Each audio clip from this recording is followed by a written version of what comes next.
भाषा की पराधीनता से मुक्ति दिलाने के लिए आपको मैं आमंत्रित कर रहा हूं, आपके लिए भाई राजीव दीक्षित जी को, कि हम भाषा की पराधीनताओं से मुक्ति पा करके एक सच्चे अर्थों में भारत में संपूर्ण आजादी लाएं और फिर से इस भारत को ऋषियों का देश बनाएं, क्रांतिवीरों और महापुरुषों के सपनों का देश बनाएं।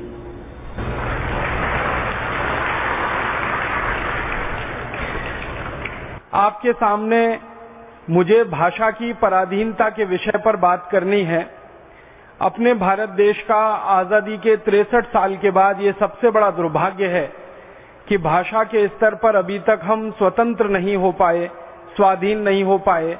भाषा के स्तर पर अभी भी हमारे देश में बहुत गहरी गुलामी है और दुर्भाग्य हमारे देश का ये है कि आजादी के पहले ये भाषा की गुलामी जितनी थी, आजादी के 63 साल के बाद ये भाषा की गुलामी और अधिक बढ़ गई है और अधिक गहरी हो गई है।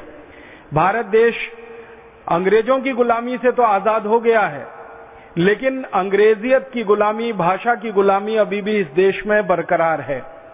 मुझे ये कहते हुए बहुत दुख होता है, अफसोस होता है कि दुनिया में बहुत सारे देश अलग अलग समय पर गुलाम हुए हैं। दुनिया में कुल 200 देश हैं, इनमें से 71 देशों का इतिहास ऐसा है जो अलग अलग समय पर गुलाम हुए हैं और गुलामी के लंबे दौर को उन्होंने झेला है, भोगा है। हमारे बहुत सारे पड़ोसी देश हैं। अफ्रीका काफी लंबे समय तक गुलाम रहा है, मलेशिया गुलाम रहा है, मिस्र गुलाम रहा है, इंडोनेशिया गुलाम रहा है, वर्मा गुलाम रहा है, श्रीलंका गुलाम रहा है। और अगर थोड़ा दूर में चलें तो Brazil, Mexico, Chile, Costa Rica, Colombia, Cuba जैसे देश अलग अलग समय पर गुलाम हुए हैं। जापान गुलाम हुआ है, चीन गुलाम हुआ है। दुनिया में ऐसे कुल मिलाकर 71 देश हैं जो अलग अलग समय पर किसी न किसी के गुलाम हुए हैं। कोई अंग्रेजों का गुलाम हुआ, कोई फ्रांसीसियों का गुलाम हुआ, कोई डच लोगों का गुलाम हुआ जिनको हॉलैंड निवासी कहा जाता है, कोई स्पेनिश लोगों का गुलाम हुआ, कोई पुर्तगालियों का गुलाम हुआ। अलग अलग समय पर बहुत सारे देश गुलाम हुए हैं, लेकिन गुलामी के बाद उन सभी देशों ने सबसे पहले अपनी मातृभाषा को स्थापित कराया है और सबसे पहले अपनी मातृभाषा को अपनाया है। और उसके बाद वो देश आजादी की राह पर इतने आगे बढ़े और इतने तेजी से भारत से भी बहुत आगे निकल गए हैं। कई सारे देश जो आजादी में भारत से पीछे रहे, माने जिनकी आजादी भारत के बाद आई है, जैसे मैं आपको नाम लेके उदाहरण दूं, हमारा पड़ोसी देश है चीन, जिसकी आजादी हमसे 2 साल बाद आई है। हम तो 1947 में आजाद हो गए, लेकिन चीन तो 1949 में जाकर एक बड़ी क्रांति के बाद आजाद हुआ। लेकिन चीन हमसे कई गुना आगे निकल चुका है, आर्थिक रूप से, सामाजिक रूप से और वैश्विक ताकत के रूप में सारी दुनिया में चीन का डंका अभी बज रहा है। अमेरिका के राष्ट्रपति बराक ओबामा को चीन में जाकर चीन की सरकार को सलामी देनी पड़ रही है, चीन की सरकार को नमस्ते करनी पड़ रही है।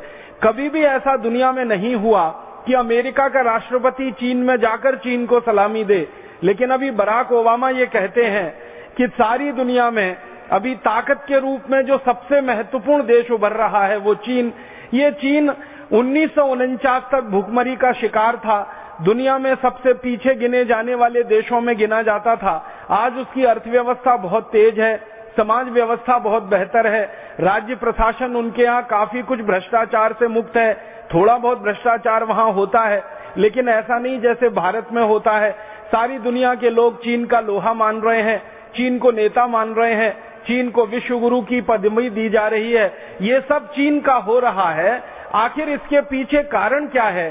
तो चीन के विद्वानों से अगर आप ये पूछेंगे कि भाई आपने मुश्किल से पिछले 60-62 साल में इतनी तरक्की कैसे कर ली है, तो वो सब के सब एक ही बात कहते हैं, एक ही जवाब देते हैं कि हमने हमारी मातृभाषा को राष्ट्रभाषा बनाया है, हमने हमारी मातृभाषा को अपने जीवन में लाया है, हमने हमारी मातृभाषा को विज्ञान और तकनीकी की भाषा बनाया है, हमने हमारी मातृभाषा को पाठशाला और विश्वविद्यालय की भाषा बनाया है, हमने हमारी मातृभाषा को शोध और प्रक्रिया की भाषा बनाया है। इसलिए हम दुनिया में इतनी तेजी से आगे बढ़ पाए हैं।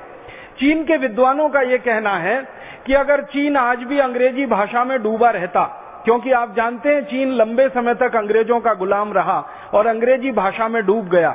चीन के विद्वान कहते हैं कि अगर चीन अभी भी अंग्रेजियत में डूबा रहता, अंग्रेजी भाषा में डूबा रहता, तो चीन कभी भी 1947 और 1949 की स्थिति से आगे नहीं बढ़ पाता और इतना शक्तिशाली और ताकतवर देश नहीं हो पाता। हमारा पड़ोसी दूसरा देश जापान है। लंबे समय तक जापान गुलाम रहा अमेरिका का, लंबे समय तक जापान गुलाम रहा है डच लोगों का, हॉलैंड वासियों का, लंबे समय तक जापान पर पुर्तगालियों ने भी राज किया है।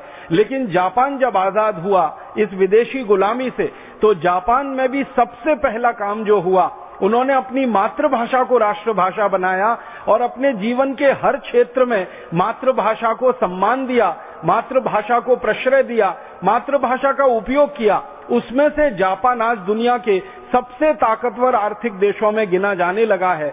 आर्थिक ताकत जापान की इतनी बड़ी है कि अमेरिका की जो वित्तीय संस्थाएं हैं, अमेरिका के जो फाइनेंशियल इंस्टीट्यूशंस हैं, वो ज्यादातर इस समय जापान के कब्जे में हैं। और अमेरिका की एक बड़ी संस्था मानी जाती है जो फिल्म बनाने वाली है, जिसको हॉलीवुड के नाम से सारी दुनिया जानती है। हॉलीवुड में फिल्में बनाने के लिए सबसे ज्यादा पैसा अगर लग रहा है तो वो जापान का पैसा लग रहा है। पूरा जापान का नियंत्रण वहां पर है। अमेरिका के होटल उद्योग में, अमेरिका के मोटर उद्योग में, अमेरिका के बीमा उद्योग में, अमेरिका के वित्तीय उद्योगों में सबसे ज्यादा ताकत अगर लगी है तो जापान की। अमेरिका के बाजार में सबसे ज्यादा चीजें हैं तो वो चीन की। अमेरिका के वित्तीय ताकत में सबसे बड़ी ताकत है तो जापान की। ये दोनों देश लगभग अमेरिका के बराबर खड़े हो गए हैं। आपको याद है कि इसी जापान को अमेरिका ने तबाह कर दिया था, बर्बाद कर दिया था। 2 एटम बम गिराए गए थे 1945 में, एक हिरोशिमा पर और एक नागासाकी पर। लाखों जापानवासी उसमें मारे गए थे और देश की कमर टूट गई थी, रीढ़ की हड्डी टूट गई थी। लेकिन एटम बम गिरने के मात्र 65-66 वर्षों में जापान ऐसी ताकत से खड़ा हुआ है कि उनकी रीढ़ की हड्डी अब इतनी मजबूत है कि दूसरे बहुत सारे देश उनका सहारा लेकर दुनिया में चलने की कोशिश कर रहे हैं। जापान के विद्वानों से जब ये पूछा जाता है कि आपने इतनी जल्दी इतनी तेज तरक्की की है, इसका कारण क्या है, वो भी वही उत्तर देते हैं कि हमने जापान की भाषा को अपनी राष्ट्रभाषा बनाया, मातृभाषा को राष्ट्रभाषा का सम्मान दिया, जीवन के हर क्षेत्र में जापानी को अपनाया। वो प्राथमिक स्तर का कोई विद्यालय हो और विश्वविद्यालय स्तर की कोई शिक्षा हो, हर जगह जापानी भाषा वहां चलवाई। इंजीनियरिंग कॉलेज, मेडिकल कॉलेज, उनके सारे के सारे विश्वविद्यालय के संस्थान जो शोध करते हैं वो सब जापानी में काम करने लगे हैं। यही कारण है जापान के तरक्की करने का, विकास करने का। जापान के जो बड़े अर्थशास्त्री हैं वो ये कहा करते हैं कि किसी भी देश की तरक्की और विकास में सबसे बड़ा जो अनुदान होता है, सबसे बड़ा जो हिस्सा होता है, वो उस देश की संकल्प शक्ति का होता है। हम लोग कई बार इस गलतफहमी के शिकार हो जाते हैं कि किसी देश की तरक्की में, किसी देश के विकास में पूंजी का बहुत योगदान है, पैसे का। फिर हम यहाँ फंस जाते हैं आकर कि किसी देश की तरक्की में तकनीकी का बहुत बड़ा योगदान है। फिर हम सोचने लगते हैं कि किसी देश की विकास का और उसकी तरक्की का विदेशी कंपनियों के द्वारा मदद करना बहुत बड़ा योगदान है। लेकिन जापान के अर्थशास्त्री, समाजशास्त्री सब इस तर्क को नकारते हैं। वो ये कहते हैं कि किसी भी देश की तरक्की और उसके विकास में सबसे बड़ा योगदान होता है संकल्प शक्ति का, और वो मानते हैं कि संकल्प शक्ति मातृभाषा से ही आ सकती है। विदेशी भाषाओं में संकल्प नहीं लिए जाते और विदेशी भाषाओं के संकल्प कभी पूरे नहीं हो पाते। ये जापान की कहानी है। हम थोड़ा दूर चलें, कोई और देश की कहानी देखें, क्यूबा की कहानी देखें, ब्राजील की देखें। ब्राजील एक बहुत बड़ा देश है लैटिन अमेरिका में, दक्षिणी अमेरिका में, जो बहुत तेजी से विकसित हो रहा है। हालांकि अमेरिका के नजदीक है, लेकिन आपको सुनकर हैरानी होगी, ब्राजील अमेरिका के बिल्कुल नजदीक है। अमेरिका की सीमा से ब्राजील की सीमा लगती है, लेकिन ब्राजील देश में अमेरिका की भाषा अंग्रेजी नहीं चलती है, उनकी अपनी भाषा चलती है। लंबे समय तक ब्राजील भी गुलाम रहा है विदेशियों का, लेकिन आजादी के बाद उन्होंने भी अपनी मातृभाषा को राष्ट्रभाषा बनाया, उसका सम्मान बढ़ाया। जीवन में मातृभाषा का हर कदम पर उपयोग बढ़ाया, उसमें से ब्राजील बहुत ताकतवर होकर निकला। दुनिया के 71 देशों की कहानी अगर आप देखेंगे तो ऐसी ही कहानी दिखाई देती है।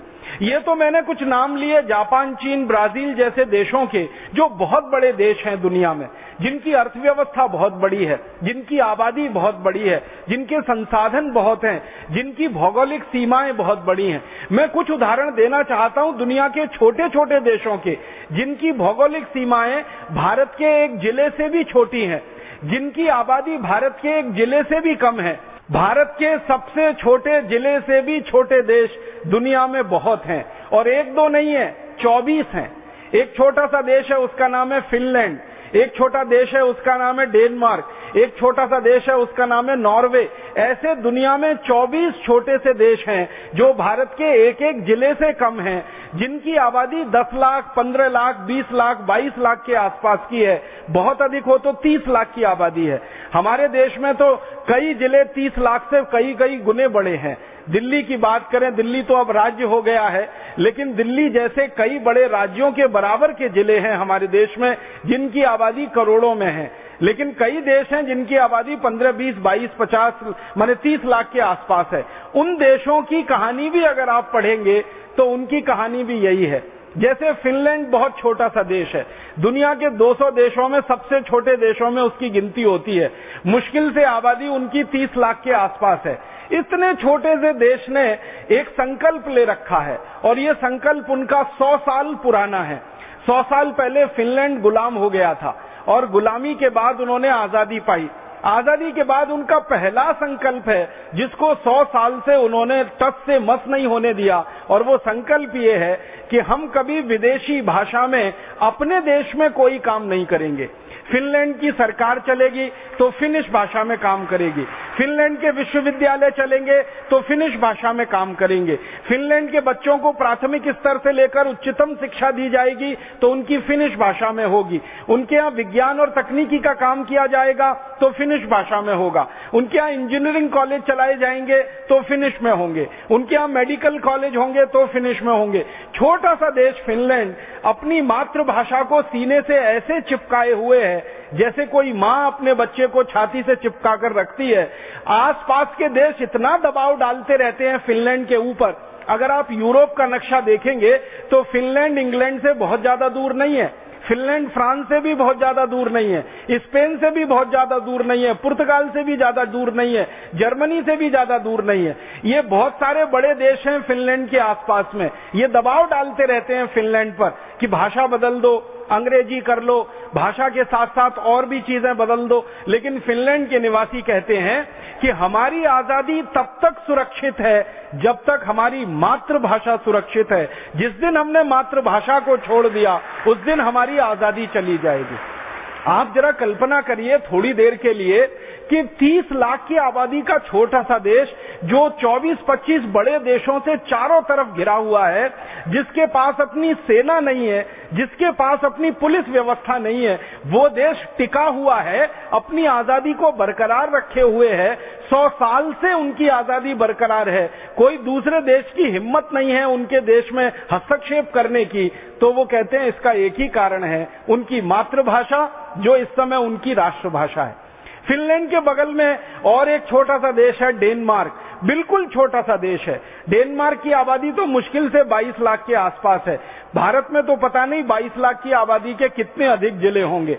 वो डेनमार्क की मातृभाषा जो है वो डेनिश है, और उनके यहाँ सब काम डेनिश में होता है। सारी दुनिया के जो भाषा विज्ञानी हैं वो इस बात पर हैरानी व्यक्त करते हैं कि दुनिया में शब्दों की संख्या के अनुसार सबसे छोटी भाषा है तो वो डेनिश भाषा है, जिसमें सबसे कम शब्द हैं। अगर सबसे कम शब्दों वाली भाषा डेनिश है पूरी दुनिया में, लेकिन फिर भी वो डेनमार्क की राष्ट्रभाषा है। डेनमार्क के इंजीनियरिंग कॉलेज डेनिश में चलते हैं, मेडिकल कॉलेज डेनिश में चलते हैं, मैनेजमेंट के कॉलेज उनके यहाँ डेनिश में चलते हैं। और डेनमार्क के निवासियों को ये बात कहते हुए बड़ी गर्व है कि भले हमारी मातृभाषा दुनिया में सबसे कम शब्दों वाली भाषा हो, लेकिन वो हमारी मातृभाषा है और उस पर हम कोई समझौता नहीं कर सकते। जैसे हम लोग कई बार आपस में बात करते हैं ना, भले हमारी माँ दूसरे की माँ से कम सुंदर हो, लेकिन वो हमारी माँ है, और माँ जो है ना वो समझौते के लायक नहीं होती है। ऐसे ही डेनमार्क के निवासी इस गौरव से बात को कहते हैं, हमारी भाषा सबसे छोटी है तो क्या हुआ, हमारा देश सबसे छोटा है तो क्या हुआ, हमारा देश दुश्मनों से घिरा हुआ है तो क्या हुआ, लेकिन हमने मातृभाषा को राष्ट्रभाषा बना रखा है। और डेनमार्क के निवासियों के मन में इतना आत्मविश्वास है, वो ये कहते हैं कि जब तक हमारी मातृभाषा को हम सीने से चिपकाए रहेंगे, राष्ट्रभाषा बनाए रहेंगे, तब तक हमारे देश की आजादी का कोई बाल बांका नहीं कर सकता, कोई हमारी तरफ आंख उठाकर नहीं देख सकता। ये छोटे छोटे देश, डेनमार्क है, इसी के नजदीक में और एक छोटा सा देश है, उसका नाम है स्वीडन है। बहुत छोटा सा देश है। भारत की तुलना करेंगे तो स्वीडन भारत के किसी एक राज्य के आधे से भी कम में निपट जाएगा, सिमट जाएगा, इतना छोटा सा देश है। लेकिन स्वीडन के निवासी भी जब से आजाद हुए, एक समय स्वीडन भी गुलाम रहा विदेशियों का, लेकिन जब से स्वीडन आजाद हुआ, उन्होंने स्वीडिश भाषा को मातृभाषा बनाया, और एक बार जो बनाया उससे वो पीछे नहीं हटे हैं, और लगातार सारी दुनिया में स्वीडिश भाषा की पताका वो फहराने में लगे हुए हैं। तो फिनलैंड हो, डेनमार्क हो, स्वीडन हो, इन्हीं के पड़ोस में और एक बिल्कुल छोटा सा देश है, उसका नाम है नॉर्वे। नॉर्वे भी एक समय गुलाम हुआ था, 100 साल पहले लगभग वो भी आजाद हो गया। लेकिन नॉर्वे के लोगों ने आजादी के बाद जो सबसे पहला काम किया वो वही कि उनकी मातृभाषा को राष्ट्रभाषा बनाया। आज नॉर्वे की राष्ट्रभाषा नॉर्वेजियन है, और सारी इंजीनियरिंग की पढ़ाई, मेडिकल की पढ़ाई, मैनेजमेंट की पढ़ाई, बचपन से लेकर आखिरी कक्षा तक की उच्चतम पढ़ाई, सब कुछ नॉर्वेजियन में होता है। तो दुनिया के छोटे छोटे देशों के उदाहरण ले लें या दुनिया के बड़े बड़े देशों के उदाहरण ले लें, सभी उदाहरणों से एक बात स्पष्ट होती है, वो ये कि जिस देश ने भी मातृभाषा को राष्ट्रभाषा बनाया, वो देश दुनिया में गर्व के साथ, सम्मान के साथ खड़ा है, भले वो छोटा हो या बड़ा हो।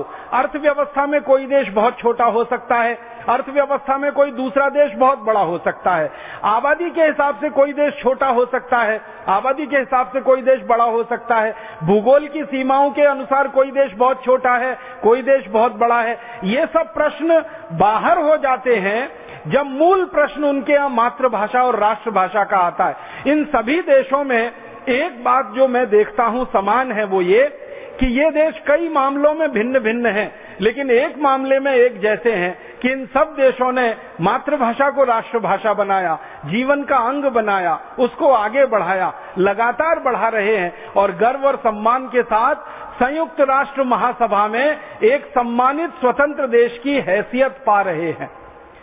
मैं अपने देश भारत की बात करता हूं। अपने देश भारत का सबसे बड़ा दुख और दुर्भाग्य ये है कि दुनिया में आबादी के अनुसार सबसे बड़ा दूसरा देश, चीन पहला देश जिसकी आबादी 140 करोड़, भारत दूसरा देश जिसकी आबादी इस समय लगभग 119 करोड़। तो दुनिया में आबादी के बाद सबसे बड़ा दूसरा देश, दुनिया में प्राकृतिक संसाधनों में सबसे बड़ा देश। जितने प्राकृतिक संसाधन भारत में हैं, वो चीन में भी नहीं है, अमेरिका में भी नहीं है, यूरोप के देशों में नहीं।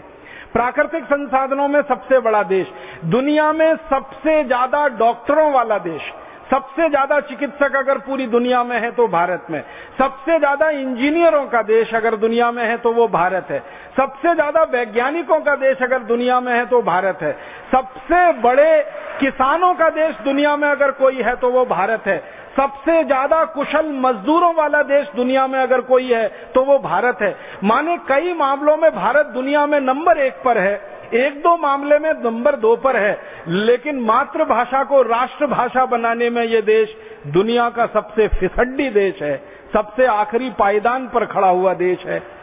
हमसे पहले और हमसे बाद जो भी देश आजाद हुए वो सबने मातृभाषा को राष्ट्रभाषा बना लिया।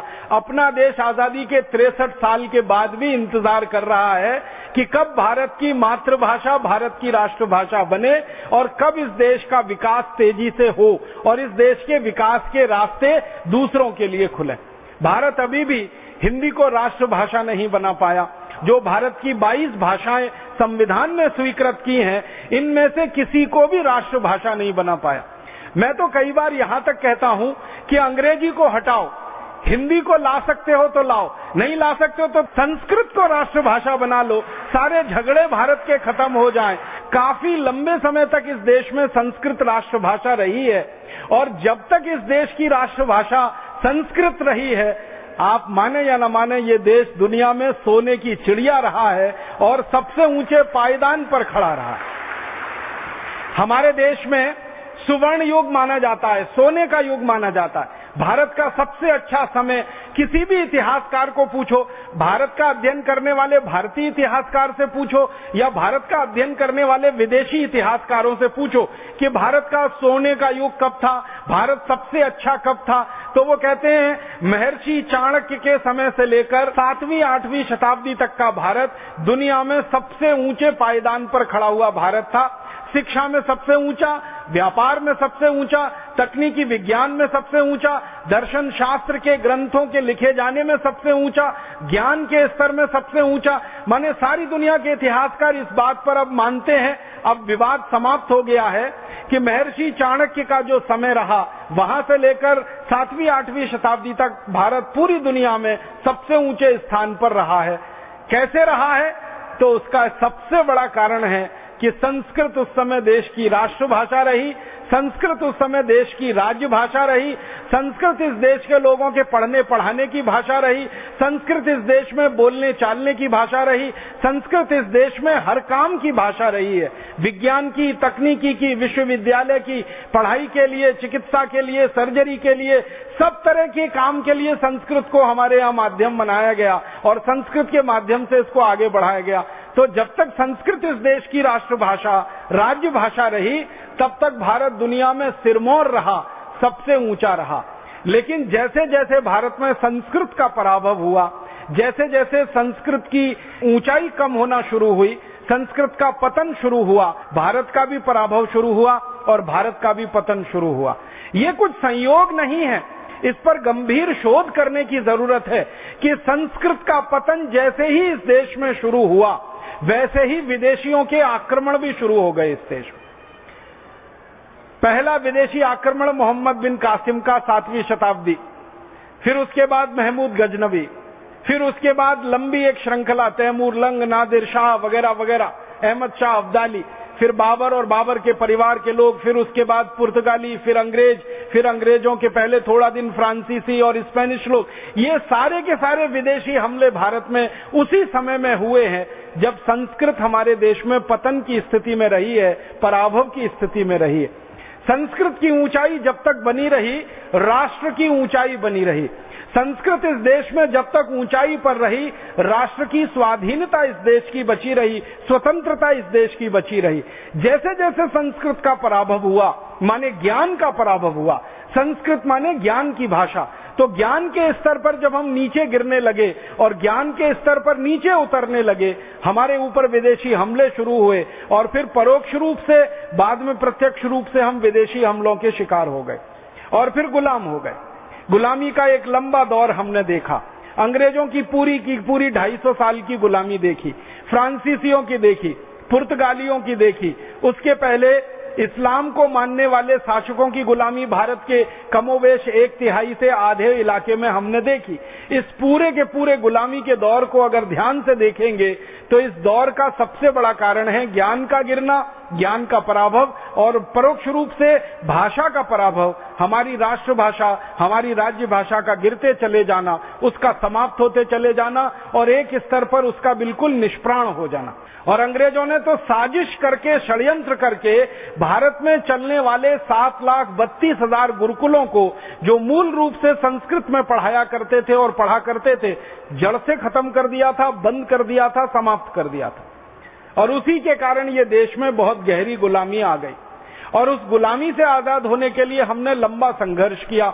इस देश की गुलामी के समय में आजादी का संघर्ष करने वाले जितने भी क्रांतिकारी थे, वो चाहे किसी भी नाम से इस देश में काम कर रहे हों, अगर हम नाना साहब पेशवा की बात करें तो, तात्या टोपे की बात करें तो, झांसी रानी लक्ष्मीबाई की बात करें तो, रानी कित्तूर चेन्नम्मा की बात करें तो, राव कुंवर बहादुर सिंह की बात करें तो, भारत के किसी भी क्रांतिकारी की बात करें, वो उत्तर भारत के हों, दक्षिण भारत के हों, पूर्व के हों, पश्चिम के हों, सभी क्रांतिकारियों का ये मानना था कि भारत की आजादी मातृभाषा से जुड़ी हुई है। जब तक हमारी मातृभाषा को सम्मान नहीं दिला पाएंगे, हम इस देश में आजादी नहीं ला पाएंगे। ये हमारे 1857 के दौर के क्रांतिकारियों का कहना था। नाना साहब पेशवा ने भारत की आजादी का एक घोषणा पत्र बनाया था। उस घोषणा पत्र का प्रथम वाक्य आप पढ़ेंगे तो आप में रोमांच पैदा हो जाएगा। नाना साहब पेशवा अपने घोषणा पत्र में लिखते हैं कि वह दिन दूर नहीं जब भारत में आजादी का सूर्य उगेगा, और वो दिन वो होगा जब हम हमारी मातृभाषा में देश के सारे काम कर पाएंगे। लोगों को न्याय मातृभाषा में मिले, लोगों को शिक्षा मातृभाषा में मिले, लोगों की आम बोलचाल मातृभाषा में हो, लोगों के जीवन का हर काम मातृभाषा में हो। हाँ, ऐसा दिन दूर नहीं है, हम बहुत जल्दी देख पाएंगे। ये नाना साहब पेशवा के घोषणा पत्र का प्रथम वाक्य है। माने वो मानते हैं कि आजादी की लड़ाई जो है और लड़ी जा रही है वो मातृभाषा की नींव पर ही खड़ी होगी। अब नाना साहब पेशवा का घोषणा पत्र हो या तात्या टोपे झांसी रानी लक्ष्मीबाई का संकल्प हो या कित्तूर चन्नम्मा का संकल्प हो या दूसरे दौर के जो आजादी के नेता माने जाते हैं, लोकमान्य बाल गंगाधर तिलक का घोषणा पत्र आप पढ़ें, उसके पहले वाक्य में लिखा है। लोकमान्य बाल गंगाधर तिलक आप जानते हैं मूल रूप से मराठी भाषी थे। जन्म महाराष्ट्र में हुआ, शिक्षा मराठी में हुई, बोलचाल उनकी मराठी थी, सब कुछ वो मराठी थे। लेकिन जब राष्ट्रभाषा का सवाल आता था तो बेहिचक वो कहा करते थे, बहुत साहस से कहा करते थे कि राष्ट्रभाषा का स्थान तो सिर्फ हिंदी और हिंदी को ही मिल सकता है। भले मैं मराठी मातृभाषी हूं, लेकिन हिंदी ही देश की राष्ट्रभाषा हो सकती है। महात्मा गांधी भी इसी तरह के वाक्य कहा करते थे।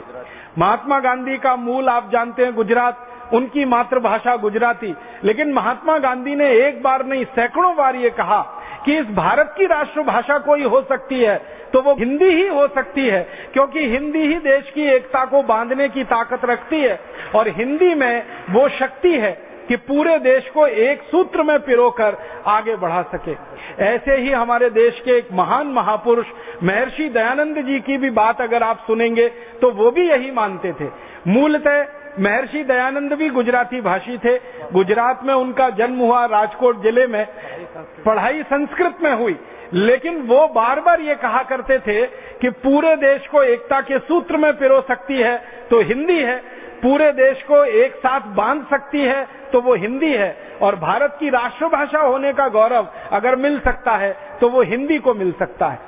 बस उनके कहने में और दूसरों के कहने में एक ही छोटा सा अंतर था कि महर्षि दयानंद जी का आग्रह इस बात पर था कि हिंदी होनी चाहिए, वो संस्कृत निष्ठ हिंदी होनी चाहिए, शुद्ध हिंदी होनी चाहिए, जो संस्कृत के ज्यादा शब्दों का उपयोग कर सके।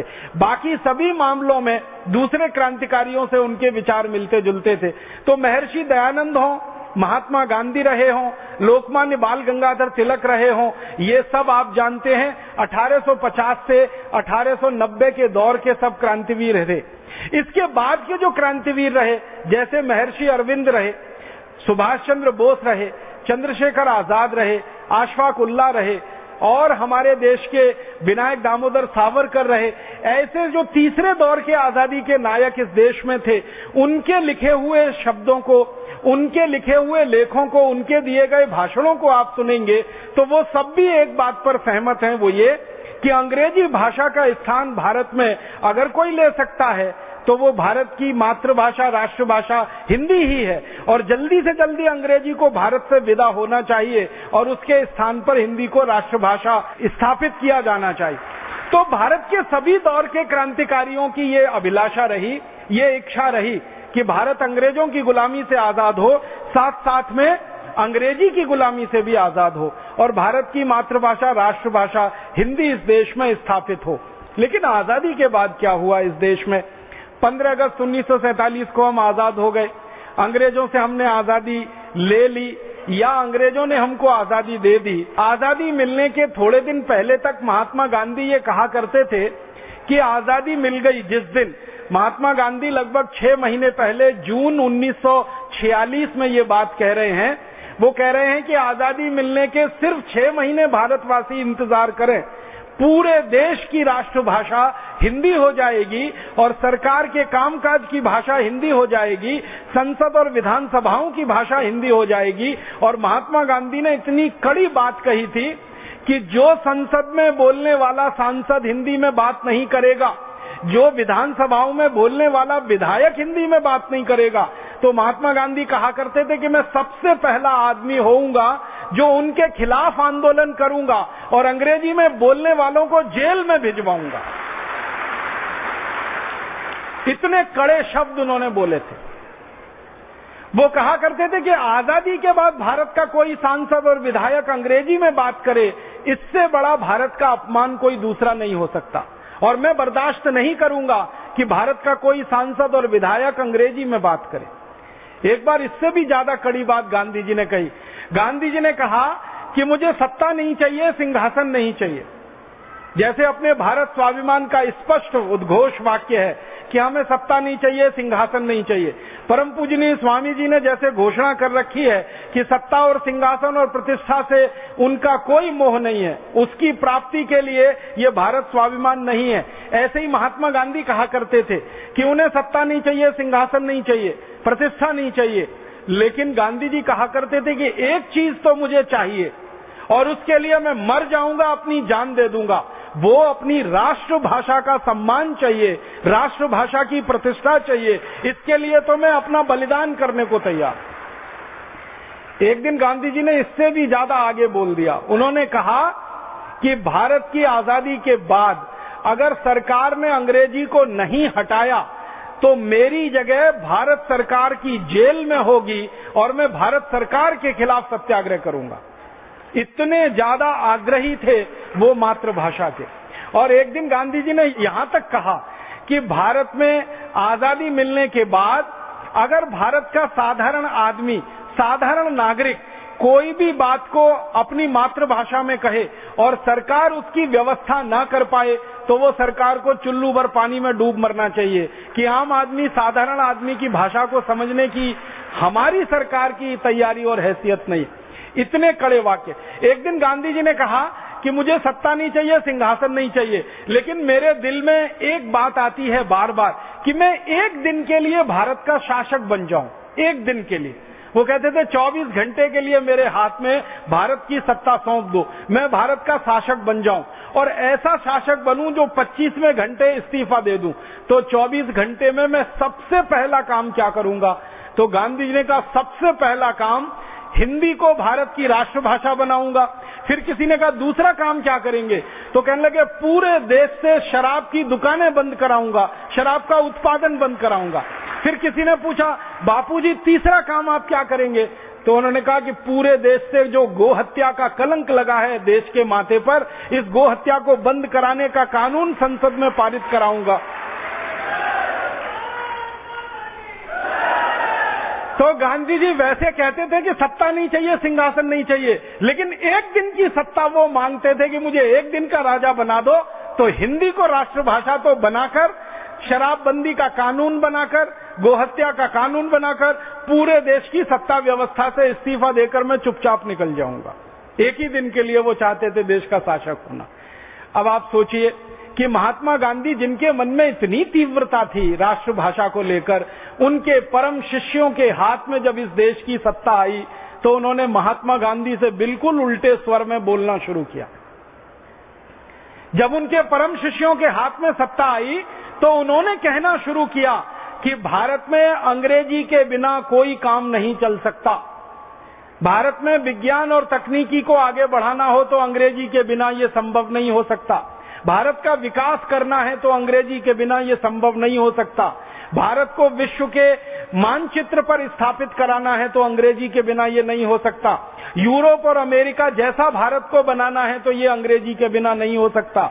अंग्रेजी विश्व की भाषा है, अंग्रेजी वैज्ञानिक भाषा है, अंग्रेजी समृद्धशाली भाषा है, अंग्रेजी सारी दुनिया के लिए सबसे ज्यादा प्रतिष्ठित भाषा है। इस तरह के तर्क संसद में देना शुरू किया गया। संसद के बाहर इस तरह के तर्क दिए जाने लगे और अंत में हुआ ये कि महात्मा गांधी का सपना महात्मा गांधी के जाने के बाद इस देश में अभी तक अधूरा है। हिंदी राष्ट्रभाषा बन नहीं पाई है। अंग्रेजी इस देश की राष्ट्रभाषा की तरह से स्थापित है और सारे देश में अंग्रेजियत का बोलबाला है। भारत शासन की व्यवस्था अंग्रेजी में चलती है। भारत के न्यायालयों में झगड़े और फैसले सुलटाने के लिए अंग्रेजी में काम होता है। पक्ष और विपक्ष में बहस की जाती है, दलील की जाती है, वो अंग्रेजी में है। भारत के चिकित्सक मरीजों को जो अंग्रेजी नहीं जानते हैं उनको लिख कर देते हैं कागज की पुर्जी, वो अंग्रेजी में होती है। मरीज जो दवाएं खरीदते हैं बाजार से वो अंग्रेजी में होती हैं। हमारे देश के प्राथमिक स्तर के विद्यार्थियों को डंडे मार मार के अंग्रेजी माध्यम में पढ़ाया जाता है। अगर वो अंग्रेजी में ना पढ़ना चाहें तो जबरदस्ती उनको पढ़ाया जाता है। बेचारे उसमें फेल होते रहते हैं, असफल होते रहते हैं, वो अलग कहानी है। हमारे शीर्ष वैज्ञानिक संस्थानों में अंग्रेजी है। हमारे शीर्ष कृषि शोध संस्थानों में अंग्रेजी है। हमारे देश के नीचे से लेकर ऊपर के हर स्तर पर अंग्रेजी अंग्रेजी अंग्रेजी है। आप पूछेंगे ऐसा क्यों? शहीदों की भाषा तो अंग्रेजी नहीं थी, बलिदान देने वालों की भाषा तो अंग्रेजी नहीं थी, आजादी के आंदोलन की भाषा तो अंग्रेजी नहीं थी, आजादी के लिए कुर्बानी देने वालों की भाषा तो अंग्रेजी नहीं थी। फिर आजादी के बाद ये अंग्रेजी स्थापित कैसे हुई और इतना गहराई से कैसे आगे बढ़ गई? इसके पीछे एक बड़ी कहानी है। मुझे तो कई बार लगता है कि वो एक षड्यंत्र है, साजिश है। और वो षड्यंत्र और साजिश ये है कि भारत भले अंग्रेजों की गुलामी से आजाद हो जाए, लेकिन अंग्रेजी की गुलामी में भारत फंसा रहना चाहिए और अंग्रेजियत की गुलामी में भी फंसा रहना चाहिए। वो षड्यंत्र क्या हुआ? हमारे देश के संविधान में एक अनुच्छेद लिखा गया। हमारे देश का संविधान आप जानते हैं 1947 की आजादी मिलने के थोड़े दिन के बाद से लिखना शुरू हुआ। 1950 में संविधान पूरा लिखा गया। 26 जनवरी 1950 को संविधान इस देश में लागू हुआ। तो संविधान में एक अनुच्छेद लिखा गया, उसका नंबर है 343। अनुच्छेद नंबर 343 में लिखा गया कि संविधान लागू होने के 15 वर्ष तक अंग्रेजी इस देश में यूनियन माने संघ सरकार की भाषा के रूप में काम करेगी और राज्य सरकारें भी चाहें तो अंग्रेजी में काम कर सकेंगी। संविधान लागू होने के 15 वर्ष के बाद माने सन 1965 में संविधान लागू हुआ 1950 में, इसके 15 वर्ष तक तो अंग्रेजी रहेगी। फिर 1965 से अंग्रेजी को हटाने की बात की जाएगी और इस अंग्रेजी को हटाने के लिए संसद की एक समिति बनाई जाएगी। वो संसदीय समिति जिस तरह का विचार रखेगी उस विचार पर राष्ट्रपति फिर विचार करेंगे और राष्ट्रपति की अनुशंसा से संसद में एक विधेयक पारित किया जाएगा और उस विधेयक को पारित करके अंग्रेजी को भारत से हटा दिया जाएगा। उसके स्थान पर हिंदी और अन्य भारतीय भाषाओं को प्रोत्साहन दिया जाएगा, स्थापित किया जाएगा। ये हमारे संविधान में लिखा गया। लेकिन ये जो लिखा गया वो अनुच्छेद 343 में लिखा गया। उस अनुच्छेद 343 का जो पैराग्राफ 1 है उसमें ये बात है। 2 नंबर और 3 नंबर को जब पढ़ें तो उसमें बिल्कुल उल्टी बात है। तीसरे पैराग्राफ में उल्टी बात लिखी गई और तीसरे पैराग्राफ में यह लिखा गया कि भारत के जो राज्य हैं, विभिन्न राज्य हैं, अगर कोई राज्य विरोध करेगा तो फिर अंग्रेजी को नहीं हटाया जाएगा। माने अंग्रेजी हटाने का विरोध करेगा कोई राज्य, हिंदी को स्थापित करने के समर्थन में कोई राज्य होगा तो फिर नहीं हटाया जाएगा। फिर इसी के आगे एक अनुच्छेद 348 लिखा गया संविधान में और उस अनुच्छेद में यह लिख दिया गया कि भारत में भले ही हिंदी आम बोलचाल की भाषा रहे, भारत में भले ही अन्य चीजों में हिंदी का प्रयोग होता रहे, लेकिन उच्चतम न्यायालय में, उच्च न्यायालय में और कानून के स्तर पर तो अंग्रेजी ही प्रामाणिक भाषा रहेगी। यह अनुच्छेद 348 में लिख दिया गया।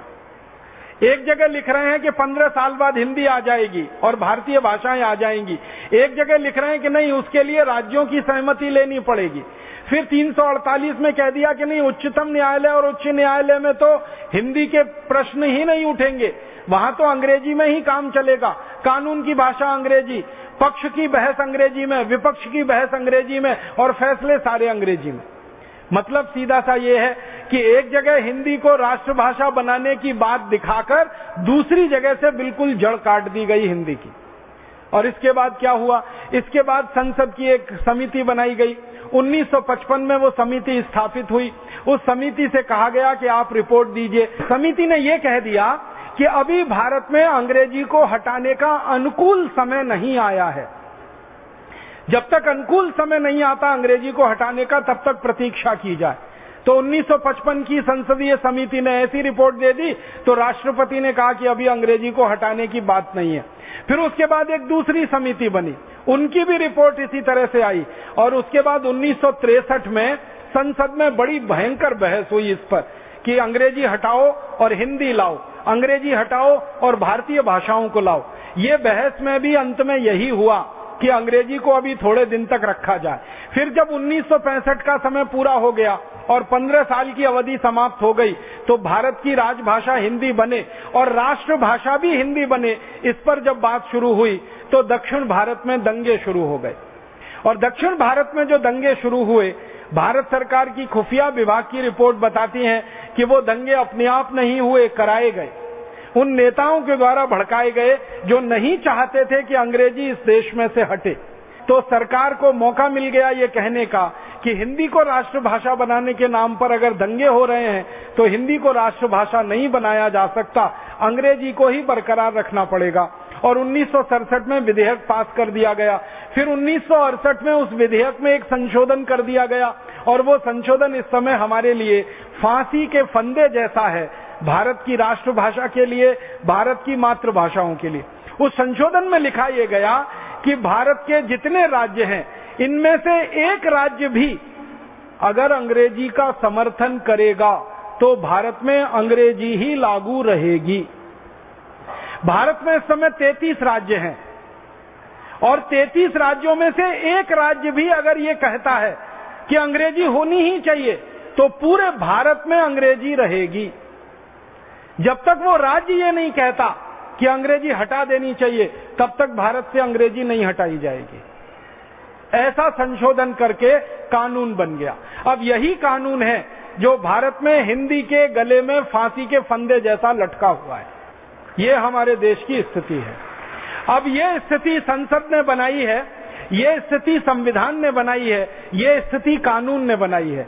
आप जानते हैं संसद को चलाने वाले नेता होते हैं। आपको मालूम है संविधान बनाने वाले भी नेता ही थे और आपको मालूम है विधायिकाओं को चलाने वाले भी नेता ही हैं।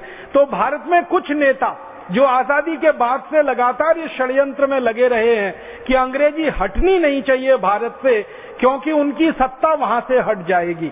दुर्भाग्य हमारे देश का ये है कि अंग्रेजी जानने वाले 1 करोड़ से भी कम हैं इस देश में, लेकिन उनकी सत्ता इस देश पर काबिज है और व्यवस्था में वो पूरी तरह से हावी है, इसलिए अंग्रेजी हटने नहीं पा रही है। अब जब तक ये लोग व्यवस्था पर हावी रहेंगे और जब तक ये सत्ता को अपने हाथ में रखेंगे, शायद मुझे नहीं लगता कि अंग्रेजी का स्थान कोई बदलेगा और हिंदी और भारतीय भाषाओं का स्थान कुछ बेहतर हो पाएगा। तो भारत स्वाभिमान की तरफ से सारे देश में हमें ये प्रयास करना है कि अंग्रेजी जानने वाले, अंग्रेजी बोलने वाले, अंग्रेजी पढ़ने वाले और अंग्रेजी में आचार व्यवहार करने वाले लोगों के हाथ से सत्ता छीननी पड़ेगी और भारतीय भाषाओं के जानने वालों के हाथ में वो सत्ता देनी पड़ेगी। तभी जाकर अंग्रेजी और अंग्रेजियत का इस देश से सर्वनाश होगा और भारत की भाषाओं के लिए रास्ता खुलेगा। ये तो शायद हमें आज नहीं तो कल करना पड़ जाएगा। मेरे मन में एक बात है जो आपसे मैं कहना चाहता हूं। ये अंग्रेजी के समर्थन में तर्क देने वाले जो नेता हैं और अंग्रेजी को भारत में बनाकर रखने वाले जो नेता हैं, ये मूलतः 4 तर्क देते हैं। पहला तर्क देते हैं कि अंग्रेजी सबसे अच्छी भाषा है पूरी दुनिया में। दूसरा तर्क देते हैं अंग्रेजी विश्व भाषा है पूरी दुनिया में। तीसरा तर्क देते हैं अंग्रेजी विज्ञान की और तकनीकी की भाषा है पूरी दुनिया में। और चौथा और आखिरी तर्क उनका होता है कि अंग्रेजी सबसे ज्यादा समृद्धशाली भाषा है पूरी दुनिया में। तो अंग्रेजी भारत में रहनी चाहिए क्योंकि अंग्रेजी विश्व भाषा है। सारी दुनिया से हमें व्यवहार करना है तो अंग्रेजी के माध्यम से संभव है। अंग्रेजी भारत में रहनी चाहिए क्योंकि अंग्रेजी समृद्धशाली भाषा है। अंग्रेजी भारत में रहनी चाहिए क्योंकि विज्ञान और तकनीकी की भाषा है। और अंग्रेजी भारत में रहनी चाहिए क्योंकि सभ्य लोगों की, उच्च शिक्षित लोगों की भाषा अंग्रेजी है। इन तर्कों के आधार पर अंग्रेजी का बचाव किया जाता है और हिंदी और भारतीय भाषाओं को गाली दी जाती है। इन चारों तर्कों को मैं आपके दिल दिमाग में बिठाना चाहता हूं। अंग्रेजी की वास्तव में पूरी दुनिया में क्या हैसियत है वो मैं आपके सामने रखना चाहता हूं। सारी दुनिया के बारे में जो अंग्रेजी का भ्रम है ना विश्व भाषा होने का, इसी तर्क से मैं मेरी बात शुरू करता हूं कि क्या अंग्रेजी विश्व भाषा है। ये एक प्रश्नवाचक चिन्ह की तरह से है। इसका उत्तर ढूंढने की कोशिश करें, इसको सरल तरीके से समझने की कोशिश करें। 200 देश हैं पूरी दुनिया में और लगभग 650 करोड़ की आबादी है पूरी दुनिया में। अब 650 करोड़ की आबादी है, 200 पूरी दुनिया में देश हैं, तो अंग्रेजी की स्थिति क्या है उसमें?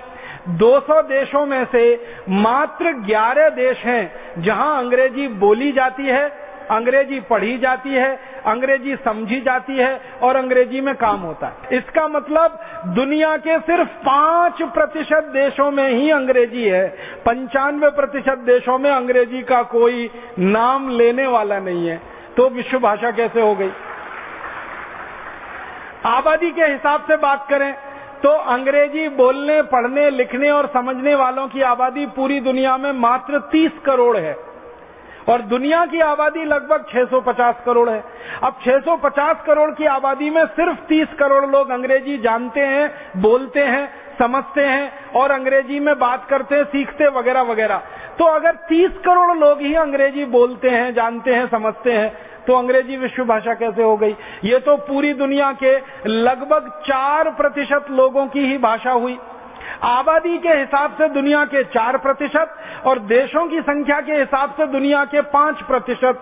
तो 5% देशों में अंग्रेजी है, 4% लोग अंग्रेजी जानते, बोलते, समझते हैं। तो 96% लोग तो ना अंग्रेजी बोलते हैं, ना जानते हैं, ना समझते हैं, ना अंग्रेजी में काम करते हैं। तो अंग्रेजी विश्व भाषा कैसे हुई? आप सोचिए।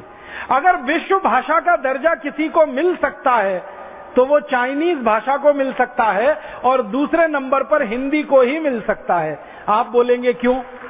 दुनिया में 650 करोड़ की आबादी है जो, उसमें से 140 करोड़ लोग चाइनीज बोलते हैं, चाइनीज लिखते हैं, चाइनीज में काम करते हैं। 140 करोड़ लोग दुनिया में। तो सबसे ज्यादा बोली जाने वाली भाषा अगर दुनिया में है तो चाइनीज है, तो वो विश्व भाषा हो सकती है।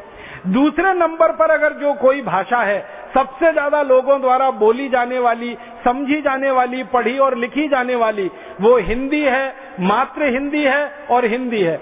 दुनिया में 100 करोड़ लोग हैं जो हिंदी जानते हैं, हिंदी समझते हैं, हिंदी बोल सकते हैं और 85 करोड़ लोगों की तो मातृभाषा हिंदी है।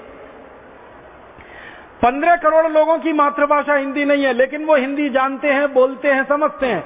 85 करोड़ लोगों की तो मातृभाषा भी हिंदी है। इस तरह से 100 करोड़ लोग हैं भारत और भारत के बाहर जो हिंदी जानते, समझते, बोलते, पढ़ते हैं और 140 करोड़ चीनी जानते, समझते, बोलते, पढ़ते हैं। तो विश्व भाषा होने की हैसियत अगर किसी के पास है तो या तो चीनी भाषा के पास है या तो हिंदी के पास है। और तीसरे नंबर पर जो भाषा पूरी दुनिया में बोली जाती है सबसे ज्यादा, वो रूसी है। चौथे नंबर पर जो भाषा पूरी दुनिया में बोली जाती है वो स्पेनिश है। 5वें नंबर पर जो भाषा पूरी दुनिया में बोली जाती है वो पोर्चुगीज है। 6ठे नंबर पर जो भाषा पूरी दुनिया में बोली जाती है वो डच है। और इस तरह से जब आप गिनती करते करते करते करते चले जाते हैं तो 10वें 11वें नंबर के बाद नंबर आता है अंग्रेजी का, जिनको लोग जानते, समझते और बोलते हैं। इसलिए ये सबसे बड़ा झूठ है जो भारत में फैलाया गया पिछले 63 साल आजादी के बाद कि अंग्रेजी विश्व भाषा है। अंग्रेजी विश्व भाषा नहीं है। अंग्रेजी विश्व के एक छोटे से इलाके की भाषा है और उस इलाके की भाषा है जो कभी अंग्रेजों का गुलाम हुआ था। जैसे भारत अंग्रेजों का गुलाम हुआ, तो भारत में अंग्रेजी है।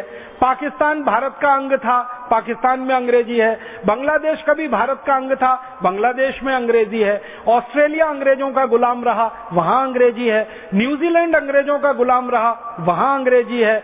इसी तरह से अमेरिका अंग्रेजों का गुलाम रहा, अमेरिका में अंग्रेजी है। कनाडा अंग्रेजों का गुलाम रहा, कनाडा में अंग्रेजी है। वेस्ट इंडीज अंग्रेजों का गुलाम रहा, वेस्ट इंडीज में अंग्रेजी है। ऐसे कुल मिलाकर दुनिया में 11 ही देश हैं जहां पर अंग्रेजी है, और वो भी चूंकि अंग्रेजों के गुलाम हुए इसलिए अंग्रेजी है। अर्थात अगर ये देश अंग्रेजों के गुलाम नहीं होते तो इन देशों में भी अंग्रेजी का नाम लेवा कोई नहीं होता। ये बिल्कुल पक्की बात है। अब इंग्लैंड की बात करें, ब्रिटेन की बात करें, तो इंग्लैंड के नीचे छोटे छोटे 2 देश हैं जिनको इन्होंने जबरदस्ती कब्जे में कर रखा है। एक आयरलैंड है और एक स्कॉटलैंड है। उनके लोगों की मातृभाषा आयरिश है और स्कॉटिश है, लेकिन जबरदस्ती उनके ऊपर अंग्रेजी थोप के रखी हुई है ताकि वो ब्रिटेन से अलग ना हो जाए। तो इस तरह से देखने में 14 देश आ जाते हैं। एक न्यू साउथ वेल्स है, एक आयरलैंड है और एक स्कॉटलैंड है, और एक मूल देश तो इंग्लैंड है ही। तो कुल 14, नहीं तो इंग्लैंड को हटा के, ब्रिटेन को हटा के मात्र 11 देश ही हैं जहां पर अंग्रेजी है। तो ये अंग्रेजी विश्व भाषा तो बिल्कुल नहीं है। दूसरा तर्क जो उनका है, जो दूसरा झूठा अभियान चला रखा है उन्होंने, कि अंग्रेजी दुनिया की सबसे समृद्ध भाषा है, सबसे समृद्ध भाषा है। अब जरा देखें कि अंग्रेजी में समृद्धि कितनी है। किसी भी भाषा की जो समृद्धि है वो भाषा विज्ञानियों के अनुसार उस भाषा में शब्दों की संख्या से मानी जाती है। जिस भाषा में जितने ज्यादा शब्द होते हैं उस भाषा को उतना ही समृद्ध माना जाता है। सारे दुनिया के भाषा विज्ञानी इस पर सहमत हैं। वो कहते हैं कि भाषा में शब्दों की संख्या जितनी ज्यादा होगी वो भाषा उतनी समृद्ध होगी। तो जरा देखें अंग्रेजी में कुल शब्द कितने हैं। आपको एक सच्चाई बताना चाहता हूं जो बहुत सारे लोगों को नहीं मालूम है। इंग्लैंड में अंग्रेजी की शुरुआत 5वीं शताब्दी से हुई है। इंग्लैंड जो अंग्रेजी का मूल देश है, अंग्रेजी का उत्पादक देश है, जहां अंग्रेजी का जन्म हुआ, उस इंग्लैंड में अंग्रेजी की शुरुआत 5वीं शताब्दी से हुई है। माने आज से अगर गिनना शुरू करें तो लगभग 1500 साल पहले अंग्रेजी की शुरुआत हुई है पूरी दुनिया में। अगर मैं इसको दूसरे शब्दों में कहूं तो अंग्रेजी का जन्म 1500 साल पहले हुआ है पूरी दुनिया में। आपको हैरानी होगी जानकर, 5वीं शताब्दी के पहले पूरे इंग्लैंड में लैटिन भाषा चलती थी। लैटिन में लोग लिखते थे, लैटिन में बोलते थे, लैटिन में सब काम होता था। और जब अंग्रेजी का जन्म हुआ तो लैटिन बोलने वाले, लैटिन जानने वाले, लैटिन लिखने वाले लोग अंग्रेजी का मजाक उड़ाया करते थे और कहा करते थे कि जो गंवार लोग हैं, जो मूर्ख लोग हैं, वो अंग्रेजी में काम करते हैं, बोलते हैं, लिखते हैं। हम सभ्य लोग हैं, इसलिए हम लैटिन में काम करते हैं, बोलते हैं, लिखते हैं। तो अंग्रेजी को गाली दी जाती थी 5वीं शताब्दी में। थोड़ा थोड़ा अंग्रेजी आगे बढ़ी। इसका जन्म दुनिया में सबसे बाद में हुआ है। अगर दुनिया की सभी भाषाओं को आप एक तरफ रख लें तो दुनिया की भाषाएं अंग्रेजी से सबसे ज्यादा पुरानी है। अंग्रेजी सबसे नई भाषा है। अंग्रेजी सबसे ज्यादा नजदीक की भाषा है। अंग्रेजी का जन्म सबसे बाद हुआ है, तो सबसे नजदीक की भाषा है, सबसे बाद में जन्म हुआ है, तो शब्दों की संख्या भी सबसे कम इन्हीं के पास होगी। तो अंग्रेजी में शब्द बहुत कम है। अंग्रेज विद्वान जो अंग्रेजी के बारे में कहते हैं, मैं नहीं कहता, अंग्रेज विद्वानों की कही गई बात आपसे कह रहा हूं। अंग्रेज विद्वानों को कहना है कि अंग्रेजी के मूल शब्द अभी सन 2009 तक आते आते मात्र 65,000 हो पाए हैं। तो जब हम डिक्शनरी पढ़ते हैं अंग्रेजी की, आप अगर अंग्रेजी की डिक्शनरी पढ़ो और पुरानी डिक्शनरी पढ़ो, वेबस्टर की डिक्शनरी पढ़ो, ऑक्सफोर्ड की डिक्शनरी पढ़ो, तो उसमें कहा जाता है कि 2.5 लाख शब्द हैं, लेकिन मूल शब्द 65,000 ही हैं। तो बाकी 1,85,000 शब्द कहां से आए हैं? तो अंग्रेजी ने उधार ले रखे हैं, लैटिन से उधार लिए हैं, फ्रेंच में से उधार लिए हैं, जर्मन में से उधार लिए हैं, डच में से उधार लिए हैं, पोर्चुगीज में से उधार लिए हैं, हमारी संस्कृत में से उधार लिए हुए शब्द अंग्रेजी में है। संस्कृत के बहुत सारे शब्द अंग्रेजी में हैं। हिंदी के बहुत सारे उधार लिए हुए शब्द उन्होंने अंग्रेजी में रखे हुए हैं। तो दुनिया भर के देशों की जो भाषाएं हैं उन सभी से उधार ले लेकर उनका शब्दकोश है इस समय 2.5 लाख का, और मूल अंग्रेजी शब्द हैं 65,000। तो ये तो अंग्रेजी की समृद्धि की बात है। अब मैं आगे चलता हूँ, भारत की भाषाओं की बात करता हूँ और दुनिया की भाषाओं की बात करता हूँ। दुनिया में जो सबसे छोटे देशों की भाषाएं हैं, जैसे डेनिश है, जैसे फिनिश है, जैसे नॉर्वेजियन है, जैसे और स्पेनिश है, पोर्चुगीज वगैरह हैं, इन भाषाओं के शब्द अंग्रेजी से ज्यादा हैं। और भारत में तो आप जानते हैं 22 भाषाएं हैं, गुजराती, मराठी, तमिल, तेलुगु, कन्नड़, बंगला, आसामी सब मिलाकर 22 भाषाएं हैं। भारत की सभी भाषाओं के शब्दों को जोड़ दें तो अंग्रेजी से कई गुने ज्यादा है। मैं तो आपके बिहार की एक छोटी सी जानकारी दे रहा हूं। आप सब बिहार से आए हैं। बिहार की 3 बोलियों को अगर मैं एक साथ इकट्ठा करूं ना, एक तो मगधी है, और एक तो मैथिली है, और एक तो भोजपुरी है। भोजपुरी, मगधी और मैथिली, ये तीनों हिंदी की बोलियां मानी जाती हैं, और ऐसी हिंदी की 20 बोलियां मानी जाती हैं। ब्रज भाषा एक है, बनारस की अलग है, गोरखपुर की अलग है। तो अनेक हिंदी में जो बोलियां हैं, इनको एक साथ रख लिया जाए, और हिंदी के जो संस्कृतनिष्ठ शब्द हैं उनको एक जगह रख लिया जाए, हिंदी की खड़ी बोली को एक जगह और दूसरी बोलियों को एक जगह रख लिया जाए, तो इनके कुल शब्दों की संख्या 60 लाख है।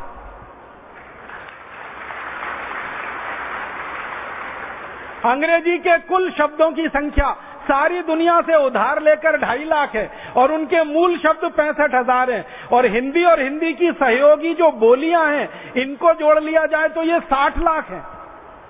और अगर संस्कृत की बात कर दें, संस्कृत के शब्दों के भंडार की बात कर दें, तो गुरुवर यहां बैठे हुए हैं, वो अपने पहले वाले व्याख्यान में कह रहे थे, इससे पहले जो उन्होंने संस्कृत भाषा पे दिया था, कि संस्कृत भाषा एक ऐसी भाषा है जिसमें करोड़ों करोड़ों शब्द बन सकते हैं, बनाए जाते हैं और उपयोग किए जाते हैं। एक एक धातु शब्द से हजारों हजारों शब्द बन सकते हैं।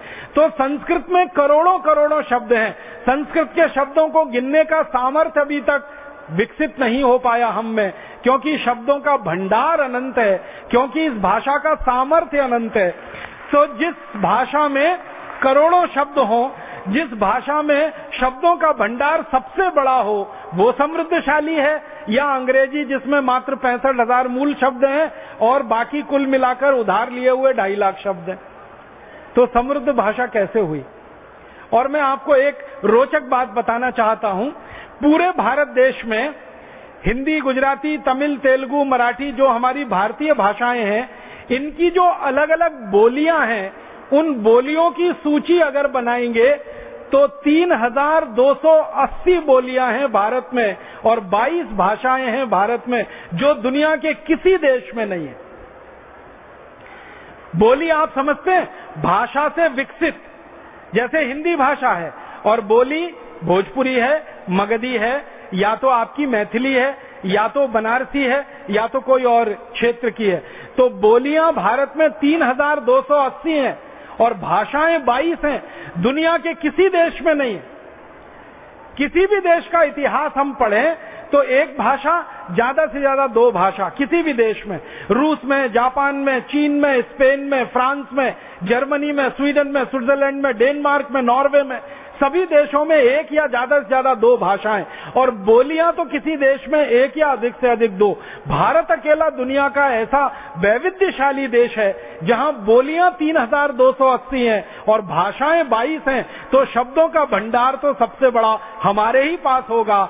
तो भाषा की समृद्धि तो हमारे पास है, अंग्रेजों के पास क्या है? ऐसी भाषा है अंग्रेजी। अब इस भाषा को लोग कहते हैं कि दुनिया की समृद्धशाली भाषा है। मेरे समझ में नहीं आता कि इनकी समृद्धि क्या है। जिनकी व्याकरण जो है स्थिर नहीं, बदलती रहती है समय के हिसाब से, सुविधाओं के हिसाब से, और जिस भाषा में शब्द सबसे कम हो, जिन भाषाओं के दूसरी भाषाओं के कई कई समानार्थक पर्यायवाची शब्द हो, इनके पास कुल जमा एक ही हो, तो बहुत गरीब भाषा है, गरीबों की भाषा है। क्योंकि जब अंग्रेजी का विकास इंग्लैंड में हुआ, उस समय इंग्लैंड दुनिया का सबसे गरीब देश था, इसलिए भाषा भी उनकी सबसे गरीब ही है। और भारत में इसका उल्टा है। जब भारत में संस्कृत का विकास हुआ होगा तो भारत दुनिया का सबसे समृद्धशाली देश था, इसलिए संस्कृत दुनिया की सबसे समृद्धशाली भाषा है। गरीबी में से गरीबी ही निकलती है और समृद्धि में से समृद्धि निकलती है। हमारे समृद्धशाली समय में संस्कृत विकसित हुई, हिंदी विकसित हुई, इसलिए शब्द भंडार दुनिया में सबसे बड़ा है। सबसे गरीब समय था इंग्लैंड का 5वीं शताब्दी का, 6वीं शताब्दी का, जब इंग्लैंड के लोग भूख से मरते थे, उस समय अंग्रेजी विकसित हुई, इसलिए गरीब है। इसलिए अंग्रेजी समृद्धशाली भाषा तो बिल्कुल नहीं है। और एक तर्क देते हैं अंग्रेजी के बारे में, अंग्रेजी विज्ञान की भाषा है, अंग्रेजी तकनीकी की भाषा है। मैं आपको विज्ञान और तकनीकी के बारे में 2-3 छोटी जानकारियां देना चाहता हूं। जब दुनिया देश की भाषाओं के बारे में थोड़ा मैं अभ्यास करने लगा तो मैंने ये जानने की कोशिश की कि सबसे ज्यादा विज्ञान की पुस्तकें किस भाषा में लिखी गई हैं। तो आपको सुनकर हैरानी होगी, दुनिया में सबसे ज्यादा विज्ञान और तकनीकी के विषय की पुस्तकें लिखी गई हैं रूसी भाषा में, और दुनिया में सबसे ज्यादा विज्ञान और तकनीकी के शोध पत्र जो प्रकाशित हुए हैं, रिसर्च पेपर जिनको अंग्रेजी वाले कहते हैं, वो रूसी भाषा में है। तो जिन देशों में सबसे ज्यादा शोध हुआ विज्ञान और तकनीकी का, वो रूस है, जो एक जमाने में सोवियत संघ हुआ करता था। अभी छोटे छोटे टुकड़ों में बंटकर रूस एक अलग देश हो गया। तो रूसी भाषा में सबसे ज्यादा शोध पत्र प्रकाशित हुए, रूसी भाषा में सबसे ज्यादा विज्ञान और तकनीकी की पुस्तकें प्रकाशित हुई हैं। तो विज्ञान और तकनीकी की भाषा रूसी भाषा है। और विज्ञान तकनीकी विषय को अगर छोड़ दें, दर्शन के विषय को ले लें, दर्शन शास्त्र में सबसे ज्यादा पुस्तकें प्रकाशित हुई हैं पूरी दुनिया में, वो जर्मन में है। और सबसे बड़े दर्शन शास्त्री जो दुनिया के माने जाते हैं वो सब जर्मन है, अंग्रेज नहीं है। हम मार्क्स की बात सुनते हैं ना, मार्क्स वो जर्मन था। कांट की बात करते हैं ना, वो जर्मन था। हीगेल की बात करते हैं, वो जर्मन था। दुनिया के सारे उच्च श्रेणी के दर्शन शास्त्री जर्मनी देश के रहे हैं और जर्मन भाषा में काम किया है, इसलिए दर्शन शास्त्र की सबसे ज्यादा पुस्तकें जर्मनी में छपी हैं। इसी तरह से चित्रकारी की, कलाकारी की, संगीत की, सिनेमा की सबसे ज्यादा पुस्तकें छपी हैं, वो फ्रेंच में है, क्योंकि फ्रांस में सबसे ज्यादा काम हुआ है इस विषय पर। कला, चित्रकारी, भवन निर्माण, मूर्ति कला, वास्तुकला, इन सब कलाओं पर सबसे ज्यादा पुस्तकें छपी हैं, वो फ्रेंच में है। और इतिहास के विषय में सबसे ज्यादा पुस्तकें छपी हैं दुनिया में, वो स्पेनिश में है, पोर्चुगीज में है, फ्रेंच में है, जर्मन में है। अगर आप इसमें अंग्रेजी को ढूंढेंगे तो अंग्रेजी कहीं नहीं है।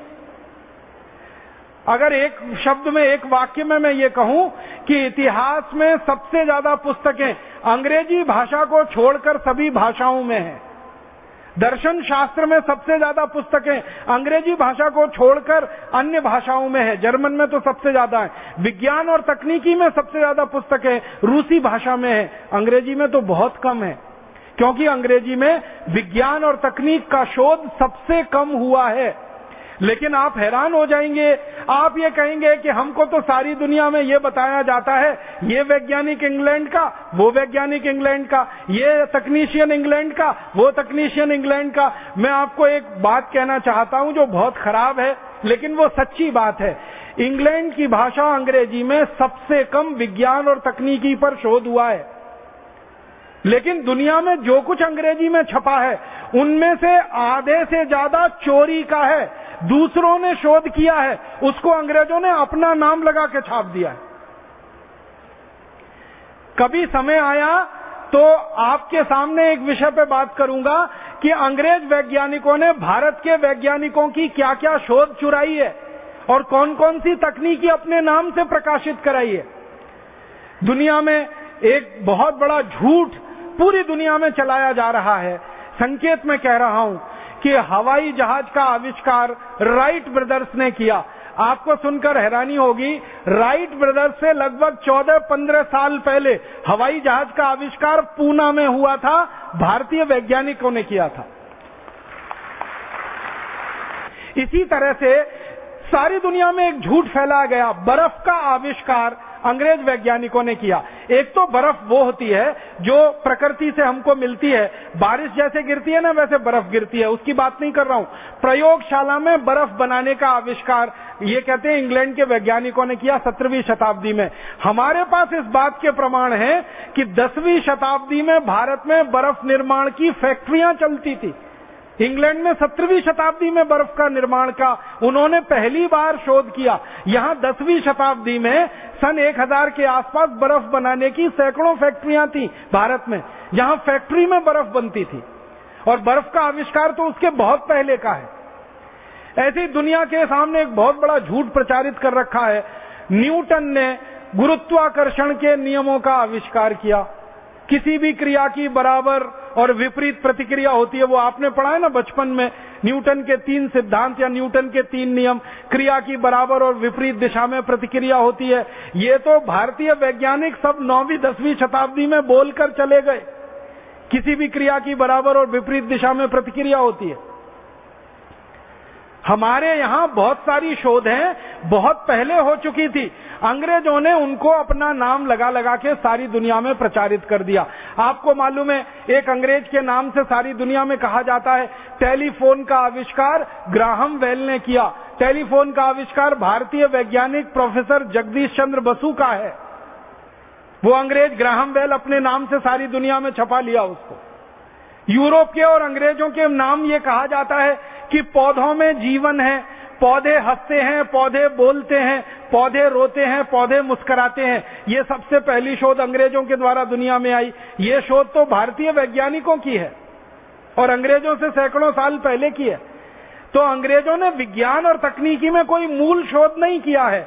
दूसरे देशों में जो शोध हुए हैं उनको चुरा चुरा कर अपने नाम से प्रकाशित किया है। हम तो ऐसे एक मुश्किल में फंस गए कि जब अंग्रेज सारी दुनिया को ये कह रहे थे कि ये विज्ञान की शोध हमने की, ये विज्ञान की शोध हमने की, अगर उस समय भारत आजाद होता तो अंग्रेज सारी दुनिया के सामने झूठे सिद्ध हो जाते और हम उनके मुकाबले खड़े होकर कहते कि झूठ मत बोलो, ये शोध तो पहले भारत में हुई है और इस शताब्दी में हो चुकी है। ये आपको मालूम है चिकन पॉक्स एक बीमारी होती है, उसके टीके लगाने के आविष्कार के बारे में अंग्रेजों के नाम लिखा हुआ है कि टीके का आविष्कार अंग्रेजों ने किया। अंग्रेजों से 300 साल पहले इस भारत देश में चिकन पॉक्स का टीका बनता था और लगाया जाता था, उसके प्रमाण मिल चुके हैं और अब अंग्रेजों ने इसमें बोलना बंद कर दिया है। अंग्रेजों ने सारी दुनिया में एक झूठ फैलाया कि शल्य चिकित्सा में सबसे ज्यादा शोध हमने किया। अब उन अंग्रेजों के मुंह पर हम मार सकते हैं कि तुमने शल्य चिकित्सा में क्या किया। दुनिया की शल्य चिकित्सा में जो आधुनिकतम चिकित्सा मानी जाती है प्लास्टिक सर्जरी, वो भारत में अंग्रेजों के आने के हजारों साल पहले से चल रही थी और उसके प्रमाण खुद अंग्रेज वैज्ञानिकों ने और अंग्रेज शल्य चिकित्सकों ने लिखे हैं अपनी पुस्तकों में। अब हमारी मुश्किल क्या है कि हम सारी दुनिया को अमेरिका और इंग्लैंड मानते हैं और ये 2 देश हैं पूरी दुनिया में। इसके अलावा 198 और भी देश हैं पूरी दुनिया में। अब क्योंकि अमेरिका, इंग्लैंड, कनाडा, ऑस्ट्रेलिया जैसे 3-4 देशों में अंग्रेजी है तो हमारी दुनिया भी इन्हीं देशों तक सीमित हो गई है। हमारे लिए 7 समंदर पार माने इंग्लैंड, हमारे लिए 7 समंदर पार माने अमेरिका। 7 समंदर पार तो 198 देश हैं, ये इंग्लैंड और अमेरिका तो 2 हैं। तो चूंकि 2 देशों तक हमारी दृष्टि सीमित है इसलिए हमको दिखाई देता है कि जो भी कुछ विदेशी नाम है वो सब अंग्रेज है। अंग्रेज नाम तो बहुत कम मिलेंगे दुनिया में। अगर आप बहादुरी में देखेंगे, जिन्होंने बहादुरी से सेनाओं के नेतृत्व करके दुनिया के देशों को जीता है, ऐसे लोगों की सूची बनाएंगे तो अंग्रेजों का नाम उसमें बिल्कुल नीचे फिसड्डी है। मैं आपको एक रहस्य की बात बताना चाहता हूं जो थोड़े दिन पहले पता चली कि इंग्लैंड की तरफ से जितने बहादुर सेनापति दूसरे देशों को जीतने के लिए निकले उनमें से एक भी इंग्लिश नहीं था, सब स्कॉटिश थे। सारे के सारे स्कॉटिश थे। और स्कॉटलैंड एक अलग देश है, जिनकी अलग भाषा है, जिनकी अलग भूषा है, जिनका अलग पूरा का पूरा साहित्य है, जिनकी मुद्रा अलग है, जिनके कानून अलग हैं, जिनका संविधान अलग है। स्कॉटलैंड बिल्कुल इंग्लैंड से अलग देश है और स्कॉटलैंड के जो निवासी थे वो चूंकि अंग्रेजों के गुलाम हो गए थे, इसलिए अंग्रेज जहां भी मरने के लिए भेजते थे स्कॉटिश लोगों को भेज दिया करते थे, ये खुद नहीं जाते थे कभी युद्ध में। इसलिए दुनिया में जितने अंग्रेजों के नाम पर बड़े नाम लिए जाते हैं सेनापतियों के, वो सब स्कॉटिश हैं। और दूसरे नंबर पर आयरिश हैं। इंग्लिश तो बहुत कम है। मैं आपको एक रोचक बात बताना चाहता हूं। भारत में 84 गवर्नर जनरल आए अंग्रेजों की तरफ से राज करने के लिए। पहला आया रॉबर्ट क्लाइव। आपको मालूम है ये रॉबर्ट क्लाइव स्कॉटिश था, ये इंग्लिश नहीं था। और आखिरी आया वो भी अंग्रेज नहीं था, वो आयरिश था। माउंटबेटन का नाम हमने सुना। भारत का आखिरी गवर्नर जनरल माउंटबेटन और भारत में पहला अंग्रेज सेनापति Robert Clive. Robert Clive Scottish था और माउंटबेटन आयरिश था। तो स्कॉटिश और आयरिश जैसे 84 बड़े अधिकारी यहां आए। हम दुर्भाग्य से उन सबको अंग्रेज मान के बैठे हैं, वो अंग्रेज नहीं थे। आयरिश अलग कौम है, इंग्लिश अलग कौम है, स्कॉटिश अलग कौम है, इंग्लिश अलग कौम है। दुनिया के सारे महान सेनापतियों के नाम गिनो। गैरीबॉल्डी वो अंग्रेज नहीं था, नेपोलियन वो अंग्रेज नहीं था, बिस्मार्क वो अंग्रेज नहीं था, चार्ल्स द गॉल वो अंग्रेज नहीं था, रॉबर्ट क्लाइव वो अंग्रेज नहीं था। दुनिया भर में जिन लोगों ने ख्याति पाई अपने सेनापति होने के नाम पर, सेना का नेतृत्व करने के नाम पर, एक भी उनमें से अंग्रेज नहीं है। अपवाद के लिए एक दो को छोड़ दिया जाए तो आप बोलिए अंग्रेजों को कैसे हम कह सकते हैं कि दुनिया में अच्छे लोगों में गिने जाते हैं। और भारत में एक बहुत बड़ी गलतफहमी हुई इस अंग्रेजी भाषा में। वो गलतफहमी पता है क्या हुई है? हमारी भाषा जो अंग्रेजी हो गई, राष्ट्रभाषा जैसी अंग्रेजी हो गई, हर जगह अंग्रेजी है, तो हमारी सेना में भी अंग्रेजी है। अब सेना में अंग्रेजी होने का सबसे बड़ा नुकसान हमारे देश को ये हो रहा है कि भारत में जो वीर जातियां हैं, जो बहुत बहादुरी से युद्ध लड़ सकती हैं, वो अंग्रेजी जानती नहीं है। और जो लल्लू चप्पू किस्म के लोग हैं, जो वीरता में बिल्कुल शून्य हैं, सिर्फ अंग्रेजी जानते हैं, वो बड़े बड़े अधिकारी बन के बैठे हैं। इसलिए हम युद्ध हार गए चीन का 1962 में। ये अंग्रेजी भाषा की सबसे बड़ी कमनसीबी। अब मैं अंत में आपसे कुछ बात कहना चाहता हूं बहुत गहरी। भारत के लोगों ने और सारी दुनिया के लोगों ने जो अंग्रेजी के समर्थक है ना और अंग्रेजी के विरोधी पूरी दुनिया में एक बहुत बड़ा झूठ अभी प्रचारित करना शुरू किया है। और वो झूठ प्रचारित क्या करना शुरू किया है? जैसे ही हम अंग्रेजी भाषा का विरोध करते हैं तो भारत में कुछ लोग कह देते हैं ये अंग्रेजी भाषा का विरोध माने ईसाइयों का विरोध कर रहे हैं, और ईसाइयों के समाज से अंग्रेजी को जोड़ना शुरू कर देते हैं। हमारे देश में ये संयोग की बात है कि ज्यादातर अंग्रेजी स्कूल ईसाई संस्थाओं के हाथ में है। ज्यादातर कॉन्वेंट और पब्लिक स्कूल ईसाई संस्थाओं के हाथ में है। तो जब हम अंग्रेजी का विरोध करते हैं तो ये ईसाई संस्थाएं समझती हैं ये हमारा विरोध कर रहे हैं। मैं सभी ईसाई संस्थाओं को विनम्रता पूर्वक एक बात कहना चाहता हूं और सारे देश का ध्यान इस बात की तरफ आकर्षित करना चाहता हूं कि परम पूजनीय ईसा मसीह की भाषा अंग्रेजी नहीं थी। ईसा मसीह ने पूरी दुनिया में घूम घूम कर जो संदेश दिए हैं, जो व्याख्यान किए हैं और जो कुछ उन्होंने लिखा है, जो कुछ बोला है, वो अंग्रेजी में नहीं है, वो एक दूसरी भाषा में है। उस भाषा का नाम है अरमैक। अरमैक नाम की एक भाषा चला करती थी ये इलाके में जहां इस समय इजराइल है, जहां इस समय फिलिस्तीन है। इजराइल है, फिलिस्तीन है, इस क्षेत्र में एक भाषा चला करती थी आज से कुछ वर्ष पहले तक, लगभग 2000 वर्ष पहले तक। उस भाषा का नाम है अरमैक और उसकी अपनी लिपि थी। और अरमैक लिपि को अगर आप समझना चाहें तो वो बिल्कुल वैसी ही थी जैसे बांग्ला लिपि है। हम बांग्ला लिखते हैं ना, बांग्ला, आसामी लिखते हैं, बिल्कुल इसी लिपि में अरमैक लिखी जाती थी। और अरमैक के बहुत सारे शब्द हिंदी में मिलते हैं। हो सकता है हिंदी में से बहुत सारे शब्द अरमैक में गए हों, क्योंकि हिंदी का इतिहास तो अरमैक से बहुत पुराना है। तो अरमैक भाषा में बोलते थे ईसा मसीह और अरमैक भाषा में लिखे गए उनके सारे व्याख्यान। और आपको यह भी जानकारी देना चाहता हूं कि दुनिया की सबसे पहली बाइबल लिखी गई वो भी अरमैक में लिखी गई। अंग्रेजी में बाद में उसका भाषांतर हुआ। तो दुनिया भर के ईसा मसीह को मानने वाले जो भी उनके फॉलोअर्स हैं उनको मैं निवेदन करना चाहता हूं कि अंग्रेजी ईसा मसीह की भाषा नहीं थी, अंग्रेजी बाइबल की भाषा कभी नहीं रही।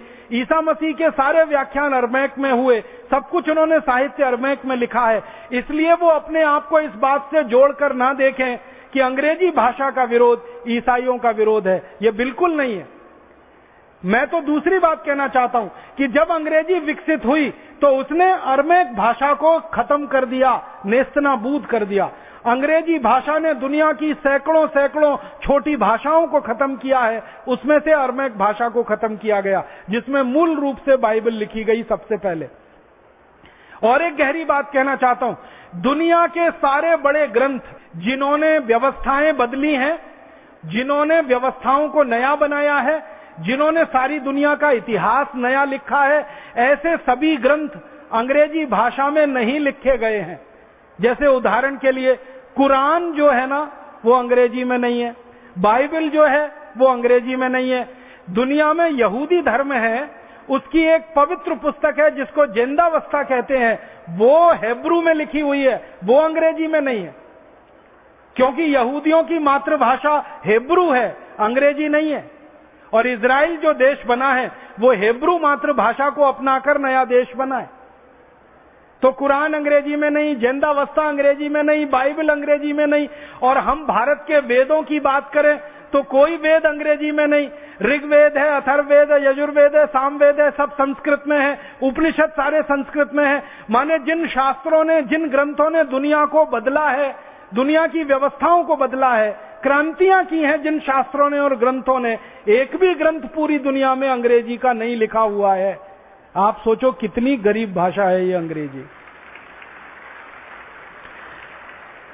हमारे देश के बारे में और दुनिया के देशों के बारे में एक और सच्चाई मुझे कहनी है, वो ये कि भारत को छोड़कर दुनिया में ऐसा एक भी देश नहीं है जहां विदेशी भाषा का अखबार छपता हो।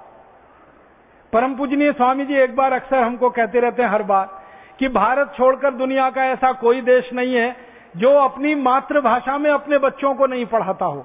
माने भारत अकेला देश है जो विदेशी भाषा में अपने बच्चों को पढ़ाता है। अब इसमें एक चीज और जोड़ दीजिए, भारत दुनिया का अकेला देश है जहां विदेशी भाषाओं के अखबार छपते हैं और बिकते हैं। भारत को छोड़कर दुनिया के किसी देश में विदेशी भाषाओं के अखबार बिकते नहीं है। छपते तो हैं लेकिन मिलते नहीं है आसानी से।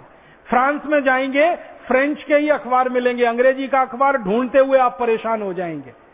स्विट्जरलैंड में जाएंगे, सब अखबार स्विस में मिलेंगे, अंग्रेजी का अखबार ढूंढते परेशान हो जाएंगे। जर्मनी में जाएंगे, चीन में जाएंगे, जापान में जाएंगे, सब जगह अखबार मिलेंगे उनकी मातृभाषा के, बिकेंगे, छपेंगे, मिलेंगे। भारत एक अकेला देश है जहां कहीं भी चले जाइए अंग्रेजी के अखबार तो जरूर मिल जाएंगे। दिल्ली में मिल जाएंगे, यहाँ हरिद्वार में मिल जाएंगे, आगरा है, बरेली है, छोटे छोटे शहरों में मिल जाएंगे। बहुत शर्मनाक है ये स्थिति कि हमारे यहाँ विदेशी भाषा के अखबार हर जगह मिल जाएं और दुनिया के किसी भी देश में जाएं तो विदेशी भाषा का कोई अखबार ना मिले। और पता चला कि हमारे देश में तो नीतियां भी ये अंग्रेजी अखबार के मालिकान ही बनवाते हैं और बड़े अखबारों में विज्ञापन भी अंग्रेजी अखबारों को ही मिलते हैं। और चूंकि विज्ञापन ज्यादा अंग्रेजी अखबारों को मिलते हैं इसलिए नीतियां बनवाने में उनकी बड़ी महत्वपूर्ण भूमिका है। और भारत के जो नीति निर्धारक हैं, अधिकारी और नेता, ये ज्यादातर अंग्रेजी अखबार पढ़ते हैं और वो उसी से प्रभावित होकर नीतियां बनाते हैं। इसलिए आम आदमी के जीवन से जुड़ी हुई कोई समस्या का समाधान भारत की नीतियों में नहीं मिलता, व्यवस्थाओं में नहीं मिलता। मैं एक दो छोटी सी कुछ गहरी और दिल की बात आपसे कहना चाहता हूं, वो ये भारत के बारे में एक बहुत गहरी बात जो मुझे बहुत चुभती है, वो ये कि आजादी जब नहीं मिली थी तब इस देश में गुलामी थी और 565 छोटे छोटे राज्य हुआ करते थे। आजादी मिल गई, आजादी आ गई और 565 राज्यों के अब 33 राज्य बन गए। लेकिन आपको सुनकर बहुत दुख होगा कि जब भारत आजाद नहीं था तो 565 राज्यों की मूल भाषा स्थानीय भाषा हुआ करती थी, मातृभाषा हुआ करती थी, अंग्रेजी किसी राज्य में नहीं चलती थी। लेकिन भारत जब आजाद हो गया तो भारत में मूल भाषा, मातृभाषाएं पूरी तरह से खत्म कर दी गई और हर जगह अंग्रेजी अंग्रेजी अंग्रेजी हावी हो गई। भारत में अंग्रेजों के जमाने में जो कलेक्टर हुआ करता था उसको एक निर्देश होता था कि वो स्थानीय भाषा को जब तक सीखेगा नहीं उसको किसी भी पद पर रखा नहीं जाएगा। अब आजादी के बाद जो कलेक्टर होता है इस देश में, उसको ये निर्देश होता है कि स्थानीय भाषा जानो या ना जानो, अंग्रेजी आनी चाहिए, तभी तुमको नियुक्ति मिलेगी, नहीं तो नियुक्ति नहीं मिलेगी। माने ये दो बातों को अगर हम समझें गहराई से, तो ये कि हम गुलामी के दिनों में भाषा के स्तर पर ज्यादा आजाद थे बनिस्बत आजादी के दिनों में भाषा के स्तर पर ज्यादा गुलाम हैं हम। जब हमारे राजकाज की पूरी भाषा अंग्रेजी हो गई है, राजकाज के व्यवहार की पूरी भाषा अंग्रेजी हो गई है, मुझे बहुत दुख होता है, दर्द होता है, आपको भी शायद होता होगा। आजाद भारत के, स्वतंत्र भारत के राष्ट्रपति अंग्रेजी में संदेश देते हैं, आजाद भारत के प्रधानमंत्री अंग्रेजी में बात करते हैं, आजाद भारत के प्रधानमंत्री संसद में अंग्रेजी बोलते हैं, संसद के बाहर अंग्रेजी बोलते हैं, राष्ट्रपति संसद में अंग्रेजी बोलते हैं, संसद के बाहर अंग्रेजी बोलते हैं, भारत के सांसद अंग्रेजी में बात करते हैं संसद में, संसद के बाहर अंग्रेजी में बात करते हैं, विधायिकाओं के विधायक अंग्रेजी में बात करते हैं, विधायिकाओं के अंदर बात करते हैं, विधायिकाओं के बाहर बात करते हैं। हमारे देश की अदालतों में न्याय जिसको चाहिए, वादी हो या प्रतिवादी, वो अंग्रेजी में बेचारा पूरी बहस को टुकुर टुकुर देखता रहता है, जैसे बकरे को हलाल करते समय बकरा अपनी आंखों से देखता रहता है टुकुर टुकुर। ऐसे न्याय की अदालत में खड़ा हुआ हमारे देश का कोई न्याय पाने वाला व्यक्ति पूरी बहस को अंग्रेजी में देखता रहता है, न उसके समझ में आती है, न उसके पल्ले पड़ती है। उसका वकील अंग्रेजी में बोल रहा है, सामने वाला वकील अंग्रेजी में जवाब दे रहा है, न्यायाधीश अंग्रेजी में सवाल कर रहा है, अंग्रेजी में जवाब दे रहा है, अंग्रेजी में पूरा का पूरा वो न्याय का फैसला लिख रहा है, वो फैसले की छपाई अंग्रेजी में हो रही है और वो न्याय पाने वाले के हाथ में दे दी जाती है, भाई तुम इसको पढ़ लो और समझ लो। क्या पढ़ेगा, क्या समझेगा, क्योंकि 1 करोड़ से भी कम लोग अंग्रेजी जानते हैं, समझते हैं। बहुत दुख होता है जब हम बाजारों में जाते हैं, दुकानों पर नाम पट्टिकाएं अंग्रेजी में लिखी गई हैं, दुकानों पर मिलने वाली वस्तुओं के नाम अंग्रेजी में लिखे गए हैं। हम इस देश में गलियों में द्वारों पर घूमते रहते हैं, द्वारों के बाहर नाम पट्टिकाएं अंग्रेजी में है, द्वारों की गलियों के नाम अंग्रेजी में है, सड़कों के नाम अंग्रेजी में है। सरकार ने आज तक वो नाम नहीं बदले हैं। कहीं कर्जन रोड है, कहीं लॉरेंस रोड है, कहीं मैकडॉवल रोड है, तो कहीं पैथिक लॉरेंस रोड है, तो कहीं लिलिथगो रोड है, तो कहीं डलहौजी रोड है, तो कहीं डलहौजी नगर है, तो कहीं वास्को डिगामा नगर है। कहीं कहीं इस देश में शर्मनाक स्थिति है कि कर्जन जिसने भारत का बंटवारा किया हिंदू मुसलमान के आधार पर, उसके नाम से भवन है, उसके नाम से रियासतें हैं, उसके नाम से गलियां हैं, उसके नाम से सड़कें हैं, तो हर जगह अंग्रेजी अंग्रेजी अंग्रेजी छाई हुई है। इससे भी ज्यादा दुख होता है, तकलीफ होती है कि भारत के किसान जो खेती करते हैं उनको बीज दिए जाते हैं, तो बीज बेचने वाली कंपनियां जो पैकेट बनाती हैं वो पैकेट सब अंग्रेजी में लिखे जाते हैं। दवा छिड़कनी है अगर किसी किसान को कीटनाशक, तो दवा के ऊपर जो संदेश लिखे जाते हैं वो अंग्रेजी में लिखे जाते हैं। खाद की जो बोरियां होती हैं उस पर अंग्रेजी भाषा छपी होती है, लिखी रहती है।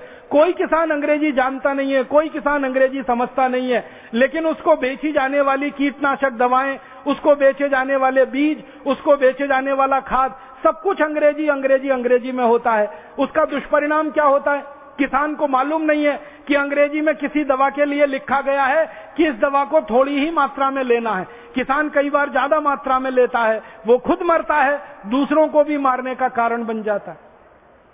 साधारण लोग हमारे देश में सरकारी दफ्तरों के चक्कर काटते रहते हैं, अंग्रेजी भाषा में उनसे बातें की जाती हैं, उनको खतो किताबत अंग्रेजी भाषा में की जाती है। तो ऐसी स्थिति जब पूरे देश में हो तो हमें इस भाषा के स्तर की गुलामी को तो अब उखाड़ के ही फेंकना पड़ेगा। मेरे मन में तो एक ही बात है कि जैसे अंग्रेजों को उखाड़ कर फेंका, वैसे अब अंग्रेजी को उखाड़ कर फेंकना है। यही एक काम बाकी है जो हमारे शहीदों के, क्रांतिवीरों के सपनों से जुड़ा हुआ है। और ये भारत स्वाभिमान का अभियान चाहता है कि सारे देश में से अंग्रेजी हटे। तो आप बोलेंगे अंग्रेजी कहां कहां से हटे? मैं निवेदन करना चाहता हूं, अंग्रेजी हमारी अदालतों से हटे, अंग्रेजी हमारी शिक्षा व्यवस्था में से हटे, अंग्रेजी हमारी शासन व्यवस्था में से हटे, अंग्रेजी हमारे कारखानों से हटे, अंग्रेजी हमारी फौज में से हटे, अंग्रेजी हमारी प्लाटून में से हटे, अंग्रेजी हमारे वैज्ञानिक संस्थानों से हटे, अंग्रेजी हमारे कृषि संस्थानों में से हटे, अंग्रेजी हमारे रोजमर्रा के जीवन में काम आने वाली सरकारी संस्थाओं में से हटे। इन सभी जगह से अंग्रेजी हटाई जाए। तो आप बोलेंगे कहां भेजा जाए इसको? 7 समंदर पार इसके देश में छोड़कर आया जाए, हमारी जगह से ये अंग्रेजी हटे। या तो ये 7 समंदर पार भेजी जाए अंग्रेजी, या इस अंग्रेजी को पुस्तकालयों में बंद कर दिया जाए, या इस अंग्रेजी को विदेशी भाषा के शिक्षण संस्थानों में दे दिया जाए। विदेशी भाषा के शिक्षण संस्थान खोल दिए जाएं, उनमें अंग्रेजी सीखने और सिखाने का काम चलता रहे, बाकी भारत के हर स्थान से अंग्रेजी हट जाए।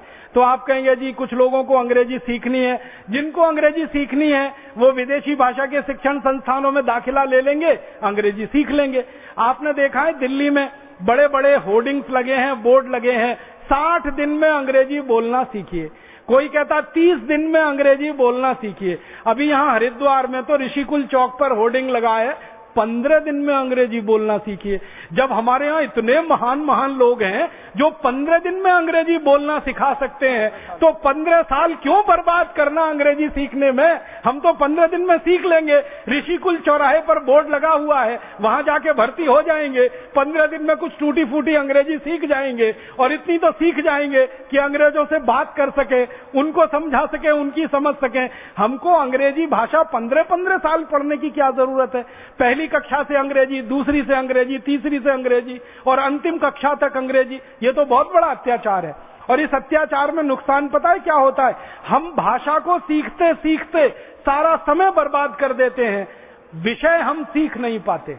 हमको गणित सीखना है, हमको दर्शन शास्त्र सीखना है, इतिहास सीखना है, भूगोल सीखना है, हमको भौतिकी सीखनी है, रसायन शास्त्र सीखना है, अन्य अन्य शास्त्र सीखने हैं, लेकिन ये चूंकि सब अंग्रेजी से जुड़े हुए हैं तो अंग्रेजी सीखने में ही 8-10 साल निकल जाते हैं। फिर इन शास्त्रों को सीखने का जब समय आता है तो अंग्रेजी के बोझे से इतने लद जाते हैं कि ये शास्त्र छूट जाते हैं, अंग्रेजी आगे आ जाती है। और जो लोग शास्त्र सीख जाते हैं उनको चूंकि अंग्रेजी नहीं आती है, इसलिए माना जाता है कि ये जिंदगी के हर क्षेत्र में बेकार है। और इसके चक्कर में हमारे देश का एक बड़ा नुकसान हो रहा है। 18 करोड़ विद्यार्थी प्राथमिक कक्षा में भर्ती होते हैं और अंतिम कक्षा तक निकलते निकलते वो 1 करोड़ रह जाते हैं। भारत सरकार कहती है 17 करोड़ विद्यार्थी केवल और केवल इस कारण से फेल हो जाते हैं कि वो अंग्रेजी नहीं जान पाते, नहीं सीख पाते। आप सोचो 17 करोड़ विद्यार्थियों के ऊपर कितना बड़ा अन्याय और कितना बड़ा अत्याचार हो रहा है। ये अन्याय और अत्याचार अब ज्यादा दिन हमें नहीं सहना है। इस अन्याय और अत्याचार के खिलाफ पूरी ताकत और बुलंदी से लड़ना है। भारत स्वाभिमान अभियान इसी काम के लिए समर्पित है और आप सभी भारत स्वाभिमान अभियान के कार्यकर्ता इसी के लिए समर्पित हैं। मैं आपसे निवेदन ये करना चाहता हूं कि आप अपने जीवन से शुरुआत करिए और इस विदेशी भाषा की गुलामी का जो जुआ आपने अपने कंधे पे ओढ़ रखा है, लाद रखा है, इसको एक क्षण में उठाकर फेंक दीजिए। एक झटके से इस गुलामी को हटाइए, अपने जीवन से इसको निकालिए। आप बोलेंगे हम हमारे जीवन से क्या करें, कैसी शुरुआत करें अंग्रेजी को हटाने की? अंग्रेजी को हटाने की सबसे पहली शुरुआत करिए कि आप अपने घर में बच्चों के नाम, बेटे और बेटियों के नाम अंग्रेजी में रखना तत्काल बंद करिए। हमने ऐसी मूर्खता अपने घरों में अपनाई हुई है। बेटे का नाम टिंकू, बेटी का नाम Dimple, Twinkle, Baby, Dabli, Dolly, Daisy, Bablu, Dablu, Bablu, Dablu, पता नहीं क्या क्या नाम है। नामों का अर्थ नहीं मालूम, रखे हुए हैं। मुझे कभी कभी इतनी हंसी आती है। पिताजी का नाम राम प्रसाद, माताजी का नाम गायत्री देवी, बेटे का नाम टिंकू। अभी राम प्रसाद और गायत्री देवी का टिंकू कहां से आया, जरा बताइए।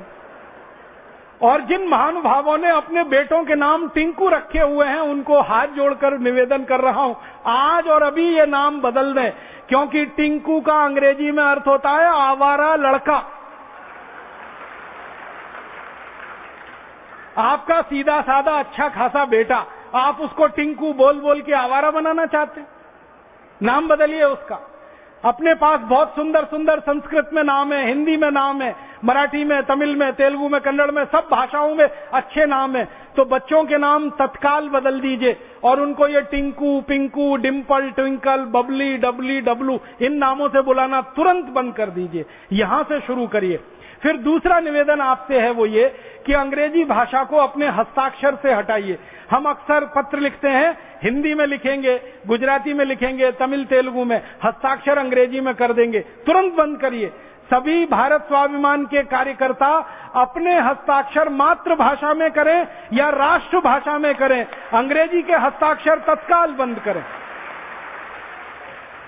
और आपके तो बैंक के खातों में जो हस्ताक्षर आपने दे रखे हैं ना नमूने के रूप में, वो तुरंत जाके बदलवा दें अगर वो अंग्रेजी में है तो। आप बोलेंगे बैंक बदलेगा, बिल्कुल बदलेगा। बैंक को एक निवेदन पत्र दीजिए, आपके हस्ताक्षर का नमूना एक दिन में बैंक बदलने को तैयार है, क्योंकि बैंकों में अब ये नीति है कि हिंदी में लिखे हुए पत्र, हिंदी में हस्ताक्षर किए हुए चेक या ड्राफ्ट बैंक में स्वीकार होते हैं। तो आपके बैंक खातों से हस्ताक्षर का नमूना बदलें, वो हिंदी में करें, मातृभाषा राष्ट्रभाषा में करें। तीसरा काम, आपके घरों के बाहर अगर आपने अंग्रेजी नाम रखे हुए हैं, KN शर्मा, ये शर्मा तो समझ में आता, KN क्या है? AN Sharma, DN Sharma, AB Pathak, AB Shukla, ये AB क्या है, DN क्या है, AN क्या है? पीछे वाला तो समझ में आ रहा है, ये आगे वाला क्या है? पूरा नाम लिखिए ना, दया शंकर शर्मा, कृपा शंकर शर्मा, राम अवध शर्मा, राधे श्याम शर्मा। उसको RS शर्मा क्यों कर रहे हैं? अंग्रेजियत में क्यों जा रहे हैं? तो अपने नामों को नाम पट्टिकाओं से बदलिए। और घरों के नाम अगर आपने कुछ इस तरह से अंग्रेजियत वाले रखे हैं तो वो घरों के नाम हिंदी में करिए, मातृभाषा राष्ट्रभाषा में करिए। और एक कदम आगे बढ़िए, घर के बच्चों को अंग्रेजी में कोई कविता मत सिखाइए, कोई कविता मत सुनाइए। हमारे घरों के बच्चों को हमने ऐसी मूर्खतापूर्ण कविताएं सिखा रखी हैं, rain rain go away, come again another day, little baby wants to play. इसका अर्थ समझो, रेन रेन गो अवे माने बारिश बारिश तुम चली जाओ, कभी भी मत आओ क्योंकि मुझे खेलना है। अब हर बच्चा यही बोल रहा है, बारिश बारिश तुम चली जाओ, कभी भी मत आओ, मुझे खेलना है। करोड़ों बच्चे बोल रहे हैं, भगवान ने प्रार्थना सुन ली तो, बारिश को वापस बुला लिया तो बारिश तो होगी नहीं, तो अन्न तो पकेगा नहीं, तो धरती तो प्यासी रहेगी, तो हम भूखे रहेंगे, पूरे देश में अकाल पड़ेगा। इसलिए बच्चों को ये कविता मत सिखाइए, रेन रेन गो अवे। उनको दूसरी कविता सिखाइए। एक बहुत सुंदर कविता है, मराठी में है, ये रे पाऊसा तुला देतो पैसा, पैसा झाला खोटा पाऊस आला मोठा। माने बारिश बारिश तुम जल्दी आओ, जोर जोर से आओ, नहीं आओगी तो मैं पैसा देने को तैयार हूं तुमको, एक बार आ जाओ। क्योंकि भारत बारिश पे ही चलता है, क्योंकि यहाँ अन्न बारिश पर ही पकता है। तो देखो कितना अंतर है। मराठी की भाषा में लिखी गई कविता देश की जमीन से जुड़ी हुई है, देश की जरूरत को बखान कर रही है, बारिश बारिश तुम जल्दी आओ। क्योंकि भारत में 60% जमीन पर अन्न पकता है, वो बारिश से ही पकता है। 40% जमीन पर सिंचाई की दूसरी व्यवस्था है। तो यहाँ तो बारिश को बुलाने वाली कविता बच्चों को सिखानी पड़ेगी, ये बारिश को भगाने वाली अंग्रेजी कविता मत सिखाइए। फालतू अंग्रेजी चीजें मत सिखाइए बच्चों को। Twinkle twinkle little star how I wonder what you are, Johnny Johnny yes papa, eating sugar no papa, open the mouth, फिर हा हा हा। ये क्या मूर्खता की अंग्रेजी की कविताएं आप सिखा रहे हैं। हिंदी की सुंदर सुंदर कविताएं, मराठी की, संस्कृत की, तमिल की, तेलुगु की, मलयालम की, ये सब सिखाइए ना बच्चों को। तो घर में बच्चों को इस तरह से बड़ा करिए, मातृभाषा की कविताएं, मातृभाषा की कहानियां। और आप ध्यान रखना, जब बच्चे को मातृभाषा की कविता आप सिखाएंगे, मातृभाषा की कहानी पढ़ाएंगे, सुनाएंगे, वो 2-3 घंटे में याद कर लेगा। अगर अंग्रेजी में वही सिखाएंगे 2-3 महीने भी याद नहीं कर पाएगा और जबरदस्ती उसको रटेगा और बार बार भूल जाएगा। फिर आप डंडा मार मार के उसको गधा बना देंगे। गधा भी बहुत अच्छा होता है, हमारे अंग्रेजी विद्यार्थी तो उससे भी गए भी थे। परम पूजनीय स्वामी जी ने एक दिन हमको चाणक्य जी को पढ़ाया, तो उसमें बताया कि गधे से भी सीखो। तो गधा भी कितना ऊंचा है, यहाँ तो अंग्रेजी वाले उसके भी नीचे हैं, उससे क्या सीख सकते हैं हम अंग्रेजी वाले से? गधे से भी कुछ सीख सकते हैं, कुत्ते से भी सीख सकते हैं, घोड़े से भी सीख सकते हैं, लेकिन अंग्रेजी वाले से तो वही सीख सकते हैं, rain rain go away come again another day. तो ये अंग्रेजी घर में से निकालो, जीवन में से निकालो। अंग्रेजी में कभी बातचीत मत करो, कोशिश करो कि अंग्रेजी के शब्द कम से कम आए। और अंग्रेजी बोलते समय कुछ गलती हो जाए तो शर्मिंदा मत होना कभी। मुझे बहुत बार ऐसा लगता है कि हम लोग अंग्रेजी बोलने की कोशिश करते हैं और उसमें कुछ गलती हो जाती है, और होना वो स्वाभाविक है क्योंकि हमारी मातृभाषा नहीं है, वो विदेशी भाषा है। उसमें गलती हो जाए तो कौन सी ऐसी खास बात है। इसलिए अंग्रेजी में कभी गलती हो जाए तो शर्मिंदा मत करना अपने आप पर। मुझे तो लगता है कि अंग्रेजी में गलती हो जाए तो गर्व करना, क्योंकि वो मातृभाषा नहीं है हमारी, इसलिए गलती हुई तो क्या दिक्कत है उसमें। कभी भी गर्व करना उस पे। मातृभाषा बोलने में गलती हो जाए, राष्ट्रभाषा बोलने में गलती हो जाए तो शर्म आनी चाहिए अपने आप पर। विदेशी भाषा बोलने में गलती हो जाए बिल्कुल शर्म नहीं करना।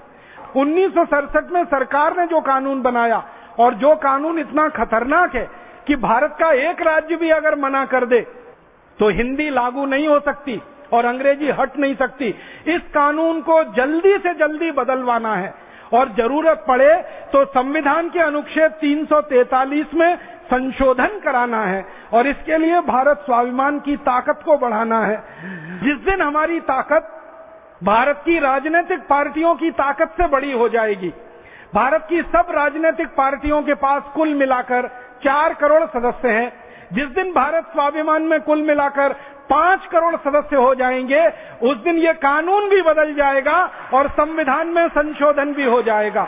तो हमारा लक्ष्य बहुत स्पष्ट है कि भारत स्वाभिमान की तरफ से संविधान में जरूरत पड़े तो संशोधन, कानून को तो पूरी तरह से बदल देना है जो 1967 में बना है, और नीतियों को बदल देना है, नियमों को बदल देना है। भारत के अस्पतालों से अंग्रेजी हटानी है, भारत के विश्वविद्यालयों से अंग्रेजी हटानी है, भारत के कृषि संस्थानों से हटानी है, भारत के वैज्ञानिक संस्थानों से अंग्रेजी हटानी है, राजकाज के स्तर पर अंग्रेजी हटानी है।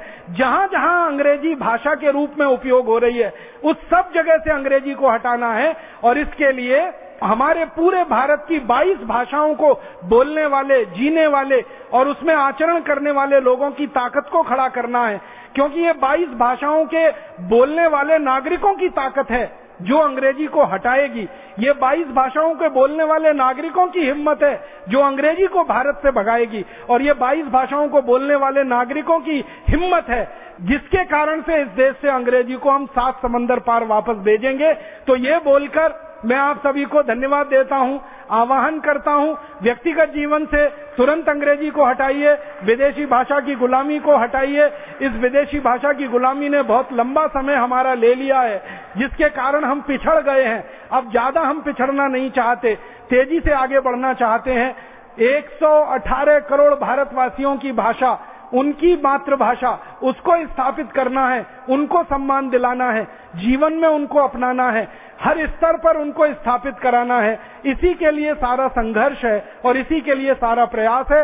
ईश्वर हमको सद्बुद्धि दे, ईश्वर हमको साहस दे, ईश्वर हमको पूरी हिम्मत दे, और हम सबकी एकता बनी रहे और आगे ये बढ़ती रहे, और हम इस उद्देश्य में सफल हो पाए।